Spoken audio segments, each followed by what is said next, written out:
ਤੁਸੀਂ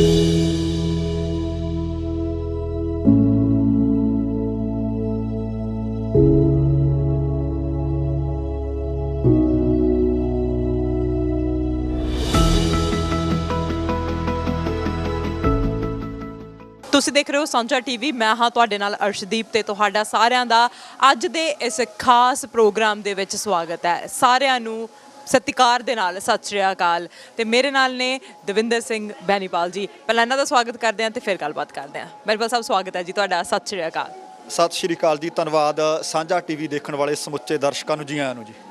ਬਿਲਕੁਲ ਜੀ, ਅੱਜ ਇੱਕ ਖਾਸ ਪ੍ਰੋਗਰਾਮ ਲੈ ਕੇ ਅਸੀਂ ਸ਼ਾਮਿਲ ਹੋਏ ਹਾਂ। ਸਾਰਿਆਂ ਨੂੰ ਜਿਹੜਾ ਆ ਉਹ ਦਰਸ਼ਨ ਕਰਵਾ ਰਹੇ ਹਾਂ। ਅੱਜ ਅਸੀਂ ਪਹੁੰਚੇ ਹੋਏ ਹਾਂ ਸਰੀ ਦੇ ਵਿੱਚ ਦਸ਼ਮੇਸ਼ ਦਰਬਾਰ ਗੁਰੂ ਘਰ ਦੇ ਵਿੱਚ, ਜਿੱਥੇ ਕਿ ਸਭ ਨੂੰ ਪਤਾ ਹੈ ਕਿ ਨਗਰ ਕੀਰਤਨ ਜਿਹੜੇ ਹੋਣ ਵਾਲੇ ਨੇ। ਸੋ ਕੱਲ੍ਹ ਦੇ ਦਿਨ ਨਗਰ ਕੀਰਤਨ ਵਾਲਾ ਦਿਨ ਹੈ ਤੇ ਉਸ ਤੋਂ ਪਹਿਲਾਂ ਅੱਜ ਇੱਕ ਖਾਸ ਦਿਨ ਵੀ ਹੈ ਕਿ ਇੱਥੇ ਜਿਹੜਾ ਢਾਡੀ ਦਰਬਾਰ ਲੱਗ ਰਿਹਾ। ਨਾਲ ਨਾਲ ਅਸੀਂ ਦੇਖਦੇ ਹਾਂ ਕਿ ਬਹੁਤ ਸਾਰੀਆਂ ਸੰਗਤਾਂ ਆ ਰਹੀਆਂ ਨੇ ਤੇ ਆਲਰੇਡੀ ਜਿਹੜਾ ਆ ਉਹ ਨਗਰ ਕੀਰਤਨ ਦਾ ਸ਼ੁਰੂ ਹੋ ਗਿਆ ਸਾਰਾ ਕੁਝ, ਕਿ ਟੈਂਟ ਲੱਗ ਰਹੇ ਨੇ, ਸਾਰੀਆਂ ਤਿਆਰੀਆਂ ਜਿਹੜੀਆਂ ਨੇ ਉਹ ਸ਼ੁਰੂ ਹੋ ਰਹੀਆਂ ਨੇ। ਤੇ ਮੈਂ ਦੇਖ ਕੇ ਹੈਰਾਨ ਹਾਂ ਕਿ ਇੰਨੀ ਸੰਗਤ ਇੰਨੇ ਮੀਂਹ ਦੇ ਬਾਵਜੂਦ ਵੀ ਪਹੁੰਚ ਰਹੀ ਹੈ ਜੀ। ਇੱਕ ਤਾਂ ਜ਼ਿੰਦਗੀ ਦੇ ਫਲਸਫੇ ਦਾ ਮੇਰਾ ਖਿਆਲ ਆ ਵੀ ਇਹ ਸਿਧਾਂਤ ਹੀ ਆ ਕਿ ਜੇਕਰ ਦ੍ਰਿੜ ਇਰਾਦਾ ਹੋਵੇ ਤੇ ਫਿਰ ਅਟਕ ਦਰਿਆ ਵੀ ਮਹਾਰਾਜਾ ਰਣਜੀਤ ਸਿੰਘ ਦੀਆਂ ਫੌਜਾਂ ਨੂੰ ਅਟਕਾ ਨਹੀਂ ਸੀ ਸਕਿਆ। ਪਰ ਇਹ ਸੀ ਕਿ ਉਹ ਜਾਣਾ ਹੈ, ਪਹੁੰਚਣਾ ਹੈ ਜਿਸ ਮੰਜ਼ਿਲ ਦੇ ਉੱਤੇ। ਜਿਹੜੇ ਘਰੋਂ ਆਪਣੀਆਂ ਮੰਜ਼ਿਲਾਂ ਦਾ ਨਕਸ਼ਾ ਬਣਾ ਕੇ ਤੁਰਦੇ ਆ, ਮੰਜ਼ਿਲ 'ਤੇ ਉਹੀ ਪਹੁੰਚਦੇ ਆ। ਹੁਣ ਜਿੰਨੀ ਸੰਗਤ ਇੰਨੀ ਆਪਾਂ ਵੇਖ ਰਹੇ ਹਾਂ ਕਿ ਤੇਜ਼ ਹਵਾ ਚੱਲ ਰਹੀ ਹੈ, ਮੀਂਹ ਪੈ ਰਿਹਾ ਹੈ। ਪਰ ਤੁਸੀਂ ਦੇਖੋ ਕਿ ਜਦੋਂ ਆਪਾਂ ਰਸਤੇ 'ਚ 128 ਸਟਰੀਟ 'ਤੇ ਆ ਰਹੇ ਸੀ, ਸੰਗਤਾਂ ਟੈਂਟ ਲਾ ਰਹੀਆਂ ਨੇ, ਕੋਈ ਲੰਗਰ ਦੀ ਤਿਆਰੀ ਕਰ ਰਿਹਾ ਹੈ। ਇੱਥੇ ਤੁਸੀਂ ਦੇਖੋ ਕਿ ਆਪਾਂ ਪਹਿਲਾਂ ਦੇਖਿਆ ਕਿ ਫਲੋਟ ਆਲਰੇਡੀ ਬਣ ਚੁੱਕਿਆ ਹੈ ਤੇ ਇਹਦੇ ਨਾਲ ਜਿੰਨੀ ਵੀ ਸੰਗਤ ਆ ਰਹੀ ਹੈ, ਜਿਹਨੂੰ ਪੁੱਛੀਏ ਉਹ ਕਹਿੰਦਾ ਕਿ ਹਾਂ ਮੌਸਮ ਖਰਾਬ ਤਾਂ ਹੈ ਪਰ ਸਾਨੂੰ ਰੋਕ ਨਹੀਂ ਸਕਿਆ। ਸੋ ਇੱਥੋਂ ਮੈਨੂੰ ਲੱਗਦਾ ਹੈ ਕਿ ਅਸੀਂ ਗੁਰੂ ਨਾਲ ਪਿਆਰ ਕਿੰਨਾ ਕਰਦੇ ਹਾਂ, ਪਰ ਇਹ ਪਿਆਰ ਸਾਡੀ ਜ਼ੁਬਾਨ ਤੱਕ ਸੀਮਤ ਹੈ, ਬਹੁਤਿਆਂ ਦੀ ਤੱਕ। ਤੁਸੀਂ ਵੀ ਦੇਖਿਆ ਹੋਣਾ ਜਦੋਂ ਆਪਾਂ ਆਏ ਵੀ ਸੀ, ਆਪਾਂ ਕੁਝ ਕੁ ਦਰਸ਼ਕਾਂ ਦੇ ਨਾਲ ਜਿਹੜੇ ਇੱਥੇ ਸੰਗਤ ਰੂਪ 'ਚ ਆਏ ਨੇ ਉਹਨਾਂ ਨਾਲ ਗੱਲਾਂ ਬਾਤਾਂ ਕੀਤੀਆਂ ਨੇ। ਆਪਾਂ ਕਹਿੰਦੇ ਕਈ ਵਾਰੀ ਕੁਛ ਹਾਂ ਤੇ ਕਰਦੇ ਕੁਛ ਹਾਂ। ਅੱਜ ਅਸੀਂ ਜਿਸ ਪਵਿੱਤਰ ਦਿਹਾੜੇ ਨੂੰ ਦਰਅਸਲ ਮਨਾਉਣ ਜਾ ਰਹੇ ਹਾਂ, ਉਹ ਖਾਲਸਾ ਪੰਥ ਦਾ ਸਾਜਨਾ ਦਿਵਸ ਹੈ। ਗੁਰੂ ਗੋਬਿੰਦ ਸਿੰਘ ਜੀ ਨੇ ਇਸ ਦਿਨ ਦੇ ਬਾਬਤ ਤੁਸੀਂ ਇਹ ਦੇਖੋ, ਪੰਜਾਂ ਦੇ ਉੱਤੋਂ ਪਰਿਵਾਰ ਤੇ ਉਹਨਾਂ ਨੇ ਆਪਣਾ ਆਪ ਕੁਰਬਾਨ ਕੀਤਾ ਸੀ ਪੰਥ ਵਾਸਤੇ। ਸੋ ਇਸ ਕਰਕੇ ਮੈਨੂੰ ਲੱਗਦਾ ਕਿ ਅਸੀਂ ਮੇਲਾ ਨਾ ਬਣਾਈਏ, ਅਸੀਂ ਸਿਰਫ ਭੀੜ ਦਾ ਹਿੱਸਾ ਨਾ ਬਣੀਏ। ਜਿਹੜਾ ਅਸੀਂ ਸਿਰਫ ਇੱਕ ਗਿਲਾ ਕਰਦੇ ਹਾਂ, ਗਿਲਾ ਸਿਰਫ ਇਹ ਰਹਿੰਦਾ ਕਿ ਜੀ ਸਾਨੂੰ ਕਿਸੇ ਪ੍ਰਚਾਰਕ ਨੇ ਕੁਝ ਨਹੀਂ ਦੱਸਿਆ, ਸਾਨੂੰ ਸਾਡੀ ਸ਼੍ਰੋਮਣੀ ਪ੍ਰਬੰਧਕ ਕਮੇਟੀ ਨੇ ਕੁਝ ਨਹੀਂ ਦੱਸਿਆ, ਸਾਨੂੰ ਜੀ ਸਾਡੀਆਂ ਸਰਕਾਰਾਂ ਨੇ ਕੁਝ ਨਹੀਂ ਦੱਸਿਆ। ਅੱਜ ਵਿਸ਼ੇਸ਼ ਪ੍ਰੋਗਰਾਮ ਆ ਆਪਣਾ। ਅਸੀਂ ਇੰਟਰਨੈਟ 'ਤੇ ਕਿੰਨਾ ਕੁਝ ਸਰਚ ਕਰਦੇ ਹਾਂ, ਉਹ ਸਾਨੂੰ ਸਰਕਾਰ ਤਾਂ ਕੁਝ ਵੀ ਨਹੀਂ ਦੱਸਦੀ ਹੁੰਦੀ, ਉਹ ਸਾਨੂੰ ਸਾਡਾ ਪ੍ਰਚਾਰਕ ਵੀ ਕੁਝ ਨਹੀਂ ਦੱਸਦਾ। ਤਾਂ ਠੀਕ ਆ, ਜਿਵੇਂ ਆਪਾਂ ਬੀਤੇ ਦਿਨਾਂ 'ਚ ਇੱਕ ਪ੍ਰੋਗਰਾਮ 'ਚ ਜ਼ਿਕਰ ਕਰ ਰਹੇ ਸੀ, ਜਦੋਂ ਆਪਾਂ ਡਰੱਗ ਦੇ ਬਾਬਤ ਜ਼ਿਕਰ ਕਰ ਰਹੇ ਸੀ ਕਿ ਜੇ ਤਾਂ ਲੜਾਈ ਤੁਸੀਂ ਉਹ ਸਰਕਾਰ ਦੀ ਤੇ ਪੁਲਿਸ ਦੀ ਸਮਝਦੇ ਹੋ ਫਿਰ ਨਹੀਂ ਮਸਲਾ ਹੱਲ ਹੋਣਾ। ਜੇ ਲੜਾਈ ਤੁਸੀਂ ਆਪਣੀ ਵੀ ਸਮਝਦੇ ਹੋ ਫਿਰ ਮਸਲਾ ਹੱਲ ਹੋ ਜੂ। ਇਸੇ ਤਰੀਕੇ ਨਾਲ ਜੇ ਤਾਂ ਅਸੀਂ ਸਮਝਦੇ ਹਾਂ ਕਿ ਸਾਨੂੰ ਦੱਸਣਾ ਸਿਰਫ ਤੇ ਸਿਰਫ ਪ੍ਰਚਾਰਕਾਂ ਦਾ ਕੰਮ ਹੈ, SGPC ਦਾ ਕੰਮ ਹੈ, ਫਿਰ ਤਾਂ ਅਸੀਂ ਉਹਨਾਂ ਦੇ ਜਿੰਮੇ ਅੱਜ ਤੱਕ ਪਾ ਕੇ ਦੇਖ ਲਿਆ। ਸਿਰਾਂ 'ਤੇ ਦਸਤਾਰਾਂ ਲਗਾਤਾਰ ਘਟਦੀਆਂ ਗਈਆਂ, ਪਰ ਕਿਹਨੂੰ ਨਹੀਂ ਪਤਾ ਕਿ ਅਨੰਦਪੁਰ ਸਾਹਿਬ ਦੀ ਧਰਤੀ 'ਤੇ ਕੀ ਕੁਝ ਹੋਇਆ ਸੀ। ਕਿਹਨੂੰ ਨਹੀਂ ਪਤਾ ਕਿ 5 ਸਿੰਘਾਂ ਦੀ ਚੋਣ ਕਿਉਂ ਕੀਤੀ ਗਈ ਸੀ। ਕਿਹਨੂੰ ਨਹੀਂ ਪਤਾ ਕਿ ਸਿੰਘਾਂ ਦੇ 5 ਕਕਾਰ ਕਿਹੜੇ ਨੇ। ਜੇ ਉਹ ਸਾਨੂੰ ਸਾਰੀਆਂ ਚੀਜ਼ਾਂ ਪਤਾ ਨੇ, ਜੇ ਪਤਾ ਨਹੀਂ ਤਾਂ ਅਸੀਂ ਸਰਚ ਕਿੰਨੀ ਕੁ ਕਰਦੇ ਹਾਂ। ਅਸੀਂ ਤਾਂ ਇਹ ਚਾਹੁੰਦੇ ਹਾਂ ਕਿ ਦੂਜੇ ਦਾ ਇੱਕ ਮੋਢਾ ਲੱਭ ਜੇ, ਉਹਦੇ 'ਤੇ ਬੰਦੂਕ ਰੱਖ ਲਈਏ ਤਾਂ ਕਿ ਜੇ ਨਾ ਲੱਗੇ ਕੱਲ੍ਹ ਨੂੰ ਉਹਨਾਂ ਦਾ ਲੱਗੇ। ਪਰ ਅੱਜ ਜਿੰਨੀਆਂ ਸੰਗਤਾਂ ਆ ਰਹੀਆਂ ਨੇ, ਅਸੀਂ ਦਰਸ਼ਕਾਂ ਨੂੰ ਬੇਨਤੀ ਕਰਨੀ ਚਾਹੁੰਦੇ ਹਾਂ ਕਿ ਤੁਸੀਂ ਸਾਨੂੰ ਦੇਸ਼ ਵਿਦੇਸ਼ 'ਚ ਦੇਖ ਰਹੇ ਹੋ। ਅੱਜ ਅਸੀਂ ਤੁਹਾਨੂੰ ਨਗਰ ਕੀਰਤਨ ਤੋਂ ਪਹਿਲਾਂ ਦੀਆਂ ਕੁਝ ਤਿਆਰੀਆਂ, ਸੰਗਤਾਂ ਦਾ ਉਤਸ਼ਾਹ ਤੇ ਸਿੱਖ ਮੋਟਰਸਾਈਕਲ ਕਲੱਬ ਵਾਲੇ ਕਿਵੇਂ ਦਸਤਾਰਾਂ ਸਜਾ ਰਹੇ ਨੇ ਉਹ ਦਿਖਾਵਾਂਗੇ। ਤੇ ਫਿਰ ਜਿਸ ਦਿਨ 22 ਤਰੀਕ ਨੂੰ ਨਗਰ ਕੀਰਤਨ ਹੈ, ਸ਼ਨੀਚਰਵਾਰ ਦਾ ਦਿਨ ਹੈ, ਉਸ ਦਿਨ ਪੂਰੇ ਦੇ ਪੂਰੇ ਨਗਰ ਕੀਰਤਨ ਨੂੰ ਕੋਸ਼ਿਸ਼ ਕਰਨੀ ਆ ਅਸੀਂ, ਸਾਡੀ ਸਮੁੱਚੀ ਟੀਮ ਨੇ, ਕਿ ਉਹ ਲਾਈਵ ਤੁਹਾਡੇ ਲਈ ਅਸੀਂ ਪੇਸ਼ ਕਰ ਸਕੀਏ। ਸੋ ਕੇਸਰੀ ਜਾਂ ਰੰਗ ਬਰੰਗੀਆਂ ਦਸਤਾਰਾਂ ਦੇ ਵਿੱਚ ਸਰੀ ਰੰਗੀ ਨਜ਼ਰ ਆਊਗੀ। ਇਹਦੇ ਬਾਵਜੂਦ ਕਿ ਮੌਸਮ ਵਿਭਾਗ ਹਾਲੇ ਤੱਕ ਦੱਸ ਰਿਹਾ ਕਿ ਮੈਂ ਕਰੋਪ ਹਾਂ। ਆਪਾਂ ਹੁਣ ਵੀ ਵੇਖ ਰਹੇ ਹਾਂ ਕਿ ਮੌਸਮ ਗਿੱਲਾ ਵੀ ਹੈ ਤੇ ਸਿੱਲਾ ਵੀ ਹੈ, ਸਲਾਬਾ ਵੀ ਹੈ, ਅੰਦਰ ਵੀ ਸਲਾਬ ਹੈ ਜੀ। ਬਿਲਕੁਲ ਪਰ ਫਿਰ ਵੀ ਜਿਵੇਂ ਤੁਸੀਂ ਕਿਹਾ ਕਿ ਸੰਗਤਾਂ ਦਾ ਉਤਸ਼ਾਹ ਜਿਹੜਾ ਉਹ ਘਟ ਨਹੀਂ ਰਿਹਾਗਾ। ਸੰਗਤ ਜਿਹੜੀ ਆ ਉਹ ਵੱਧ ਚੜ ਕੇ ਆ ਰਹੀ ਹੈ।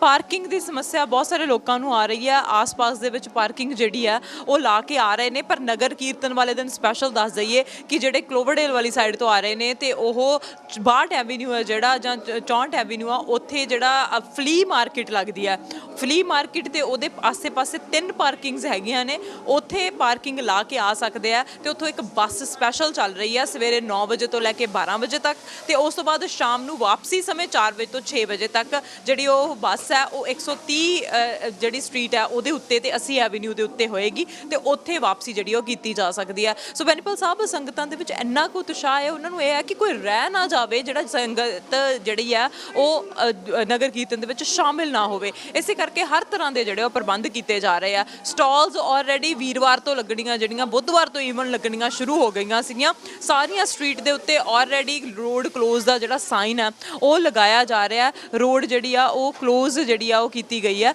ਪਰ ਤੁਸੀਂ ਦੇਖੋ ਕਿ ਇੰਨਾ ਕੁ ਉਤਸ਼ਾਹ ਹੈ, ਚਾਹੇ ਉਹ ਸੰਗਤ ਇੱਥੇ ਪਹੁੰਚੀ ਹੈ, ਚਾਹੇ ਉਹ ਦਾਨ ਪੁੰਨ ਕਰਨ ਦੇ ਲਈ ਪਹੁੰਚੀ ਹੈ, ਜਾਂ ਫਿਰ ਜਿਹੜੀ ਆ ਉਹ ਨਗਰ ਕੀਰਤਨ ਦੇ ਵਿੱਚ ਸ਼ਾਮਿਲ ਹੋਣ ਦੇ ਲਈ ਪਹੁੰਚੀ ਹੈ, ਜਾਂ ਅੱਜ ਵੀ ਜਿਹੜਾ ਦਰਸ਼ਨ ਕਰਨ ਦੇ ਲਈ ਪਹੁੰਚੀ ਹੈ, ਮੱਥਾ ਟੇਕਣ ਦੇ ਲਈ ਪਹੁੰਚੀ ਹੈ। ਤੁਸੀਂ ਦੇਖੋ ਕਿ ਇਹ ਗੁਰਦੁਆਰਾ ਸਾਹਿਬ ਨੇ ਪਾਰਕਿੰਗ ਲਾਟ ਦੇ ਵਿੱਚ ਰਾਈਡਸ ਦਾ ਵੀ ਪ੍ਰਬੰਧ ਕੀਤਾ ਹੋਇਆ ਸੀ ਕਿ ਬੱਚਿਆਂ ਨੂੰ ਇੱਕ ਲਾਲਚ ਦੇ ਕੇ ਲੈ ਕੇ ਆਓ ਤੇ ਉਸ ਤੋਂ ਬਾਅਦ ਦਿਖਾਓ ਕਿ ਸਾਡਾ ਇਤਿਹਾਸ ਕੀ ਹੈ, ਅਸੀਂ ਕਿਉਂ ਨਗਰ ਕੀਰਤਨ ਕੱਢ ਰਹੇ ਹਾਂ, ਕਿਉਂ ਅਸੀਂ ਵਿਸਾਖੀ ਮਨਾਉਂਦੇ ਹਾਂ, ਕਿਉਂ ਅਸੀਂ ਖਾਲਸਾ ਪੰਥ ਦੀ ਸਾਜਨਾ ਦਿਵਸ ਮਨਾਉਂਦੇ ਹਾਂ, ਕੀ ਹੋਇਆ ਸੀ, 5 ਪਿਆਰੇ ਕੌਣ ਸੀ, ਸ਼੍ਰੀ ਗੁਰੂ ਗੋਬਿੰਦ ਸਿੰਘ ਜੀ ਕੌਣ ਹੈ।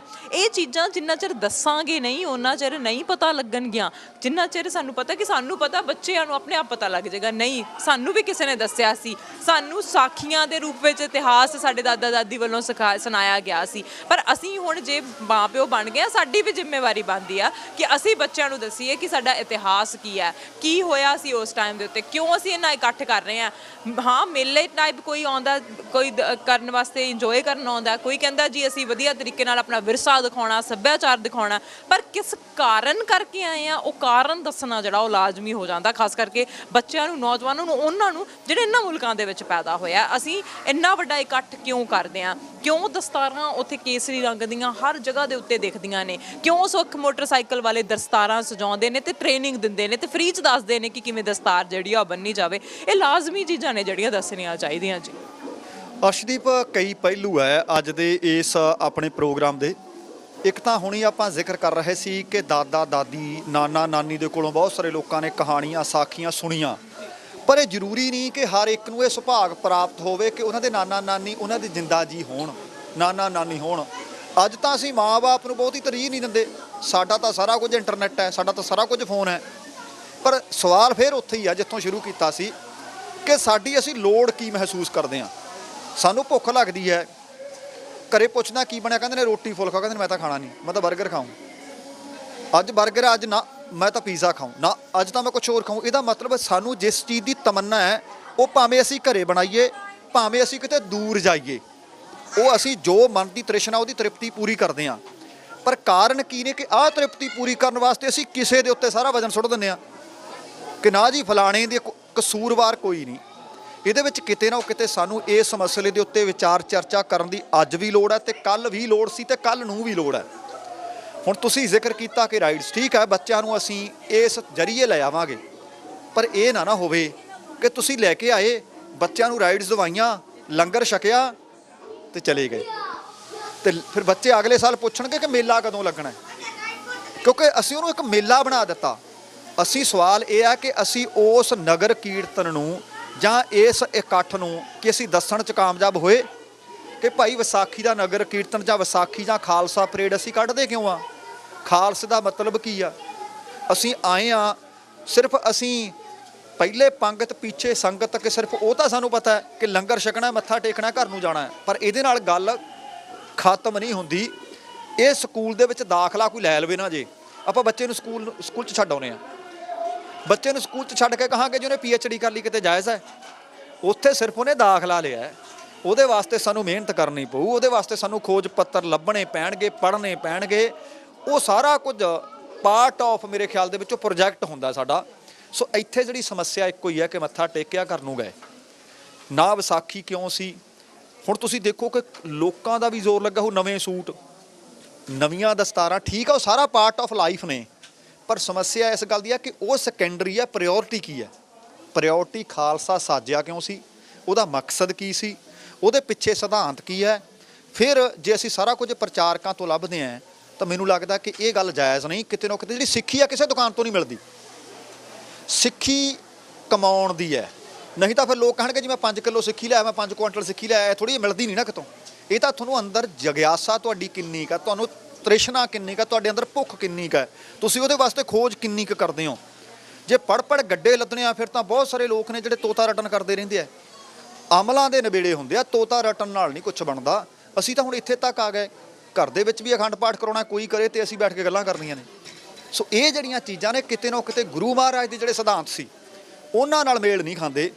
ਗੁਰੂ ਕਹਿੰਦੇ ਨੇ ਕਿ ਆਪਣੇ ਹੱਥੀਂ ਆਪਣਾ ਆਪੇ ਕਾਜ ਸਵਾਰੀਏ, ਆਪਣੇ ਹੱਥਾਂ ਦੇ ਨਾਲ ਆਪ ਕਰਨਾ ਪਊ, ਤੇ ਅਮਲਾਂ ਦੀਆਂ ਗੱਲਾਂ ਨੇ। ਸੋ ਅੱਜ ਪਰ ਇਹ ਚੀਜ਼ ਇੱਕ ਚੰਗੀ ਹੈ ਕਿ ਉਹ ਗੁਰੂ ਦੀ ਕੌਮ ਅੱਜ ਨਾ ਮੀਂਹ ਨੂੰ, ਨਾ ਹਨੇਰੀ ਨੂੰ, ਨਾ ਠੰਡ ਨੂੰ ਇਹਨੂੰ ਦਰਕਨਾਰ ਕਰਦੀ ਹੋਈ ਗੁਰੂ ਦੇ ਘਰ ਤੇ ਖੁਸ਼ੀਆਂ ਪ੍ਰਾਪਤ ਕਰਨ ਵਾਸਤੇ ਆ ਰਹੀ ਹੈ, ਜਿਹੜੀ ਲੱਗਦਾ ਹੈ ਕਿ ਚੜ੍ਹਦੀ ਕਲਾ ਦੀ ਇਹ ਪ੍ਰਤੀਕ ਹੈ ਗੁਰੂ ਦਾ। ਬਿਲਕੁਲ ਜੀ, ਬੜਾ ਵਧੀਆ ਲੱਗਦਾ ਹੈ ਜਦੋਂ ਸਾਰੇ ਆ ਰਹੇ ਨੇ, ਮੌਸਮ ਨੂੰ ਇੱਕ ਪਾਸੇ ਛੱਡ ਕੇ ਆ ਰਹੇ ਨੇ। ਤੇ ਦੇਖੋ ਪਾਰਕਿੰਗ ਬੜੀ ਦੂਰ ਦੂਰ ਲਾ ਕੇ ਵੀ ਆ ਰਹੇ ਨੇ, ਪੈਦਲ ਤਾਂ ਚੱਲ ਕੇ ਆ ਰਹੇ ਨੇ। ਕਈ ਵਾਰੀ ਹੁੰਦਾ ਕਿ ਪਾਰਕਿੰਗ ਲਾਟ ਚੋਂ ਭੱਜ ਕੇ ਤੁਸੀਂ ਆ ਕੇ ਅੰਦਰ ਜਾਣ ਦੀ ਕੋਸ਼ਿਸ਼ ਕਰਦੇ ਆ ਕਿ ਠੰਡ ਬਹੁਤ ਲੱਗ ਰਹੀ ਹੈ, ਪਰ ਠੰਡ ਨੂੰ ਪਾਸੇ ਰੱਖ ਕੇ ਆ ਰਹੇ ਨੇ। ਚੰਗੀ ਗੱਲ ਹੈ, ਇੱਕ ਚੰਗੀ ਪਿਰਤ ਹੈ, ਕਿਉਂਕਿ ਸਰੀ ਦੇ ਵਿੱਚ ਇਹ ਸਭ ਤੋਂ ਵੱਡਾ ਨਗਰ ਕੀਰਤਨ, ਇਕੱਲਾ ਸਰੀ ਦਾ ਨਹੀਂ, ਨਾਰਥ ਅਮਰੀਕਾ ਦਾ ਅਸੀਂ ਕਹਿ ਸਕਦੇ ਹਾਂ ਕਿ ਸਭ ਤੋਂ ਵੱਡਾ ਨਗਰ। ਪੰਜਾਬ ਤੋਂ ਬਾਹਰ ਜੇਕਰ ਕਿਤੇ ਦੇਖੀਏ ਕਿ ਸਭ ਤੋਂ ਵੱਡਾ ਇਕੱਠ ਜੁੜਦਾ ਹੈ ਤਾਂ ਮੈਨੂੰ ਲੱਗਦਾ ਸਰੀ ਦਾ ਮਹਾਨ ਨਗਰ ਕੀਰਤਨ ਹੈ ਜੀ। ਬਿਲਕੁਲ ਜੀ, ਸੋ ਸਰੀ ਦਾ ਨਗਰ ਕੀਰਤਨ ਲਗਾਤਾਰ 3 ਸਾਲਾਂ ਤੋਂ ਬਾਅਦ ਹੋ ਰਿਹਾ। ਸੋ 3 ਸਾਲਾਂ ਤੋਂ ਬਾਅਦ ਬਹੁਤ ਸਾਰੇ ਲੋਕਾਂ ਨੇ ਇਹੋ ਜਿਹੇ ਵੀ ਹੋਣਗੇ ਜਿਨ੍ਹਾਂ ਨੇ ਇਹ ਨਗਰ ਕੀਰਤਨ ਪਹਿਲੀ ਵਾਰੀ ਦੇਖਣਾ ਹੋਣਾ, ਜਿਨ੍ਹਾਂ ਨੇ ਪਹਿਲੀ ਵਾਰ ਅੱਖੀਂ ਦੇਖਣਾ ਹੋਣਾ, ਕਿਉਂਕਿ ਸੁਣਿਆ ਤਾਂ ਸਾਰਿਆਂ ਨੇ ਆ ਕਿ ਇਹ ਨਗਰ ਕੀਰਤਨ ਹੋ ਰਿਹਾ, ਪਰ ਬਹੁਤ ਸਾਰੇ ਲੋਕ ਅਜਿਹੇ ਨੇ ਜਿਨ੍ਹਾਂ ਨੇ ਇਹ ਪਹਿਲੀ ਵਾਰ ਇੱਥੇ ਸ਼ਮੂਲੀਅਤ ਕਰਨੀ ਹੈ ਕਿ ਨਗਰ ਕੀਰਤਨ ਹੁੰਦਾ ਕਿਸ ਤਰ੍ਹਾਂ ਦਾ, ਕਿਸ ਤਰ੍ਹਾਂ ਦੇ ਨਾਲ ਇੱਥੇ ਸਟਰੀਟਸ ਬਲੌਕ ਕੀਤੀਆਂ ਜਾਂਦੀਆਂ, ਕਿਸ ਤਰ੍ਹਾਂ ਦੇ ਨਾਲ ਇੱਥੇ ਸਿਕਿਉਰਿਟੀ ਹੁੰਦੀ ਹੈ, ਕਿਸ ਤਰ੍ਹਾਂ ਦੇ ਨਾਲ ਸਟੇਜਾਂ ਲਾਈਆਂ ਜਾਂਦੀਆਂ, ਕਿਸ ਤਰ੍ਹਾਂ ਦੇ ਨਾਲ ਲੰਗਰ ਸਵੇਰੇ 8 ਵਜੇ ਤੋਂ ਸ਼ੁਰੂ ਹੋ ਜਾਂਦਾ ਤੇ ਰਾਤ ਨੂੰ 8 ਵਜੇ ਤੱਕ ਲਗਾਤਾਰ ਜਿਹੜਾ ਉਹ ਲੰਗਰ ਚੱਲਦਾ ਰਹਿੰਦਾ।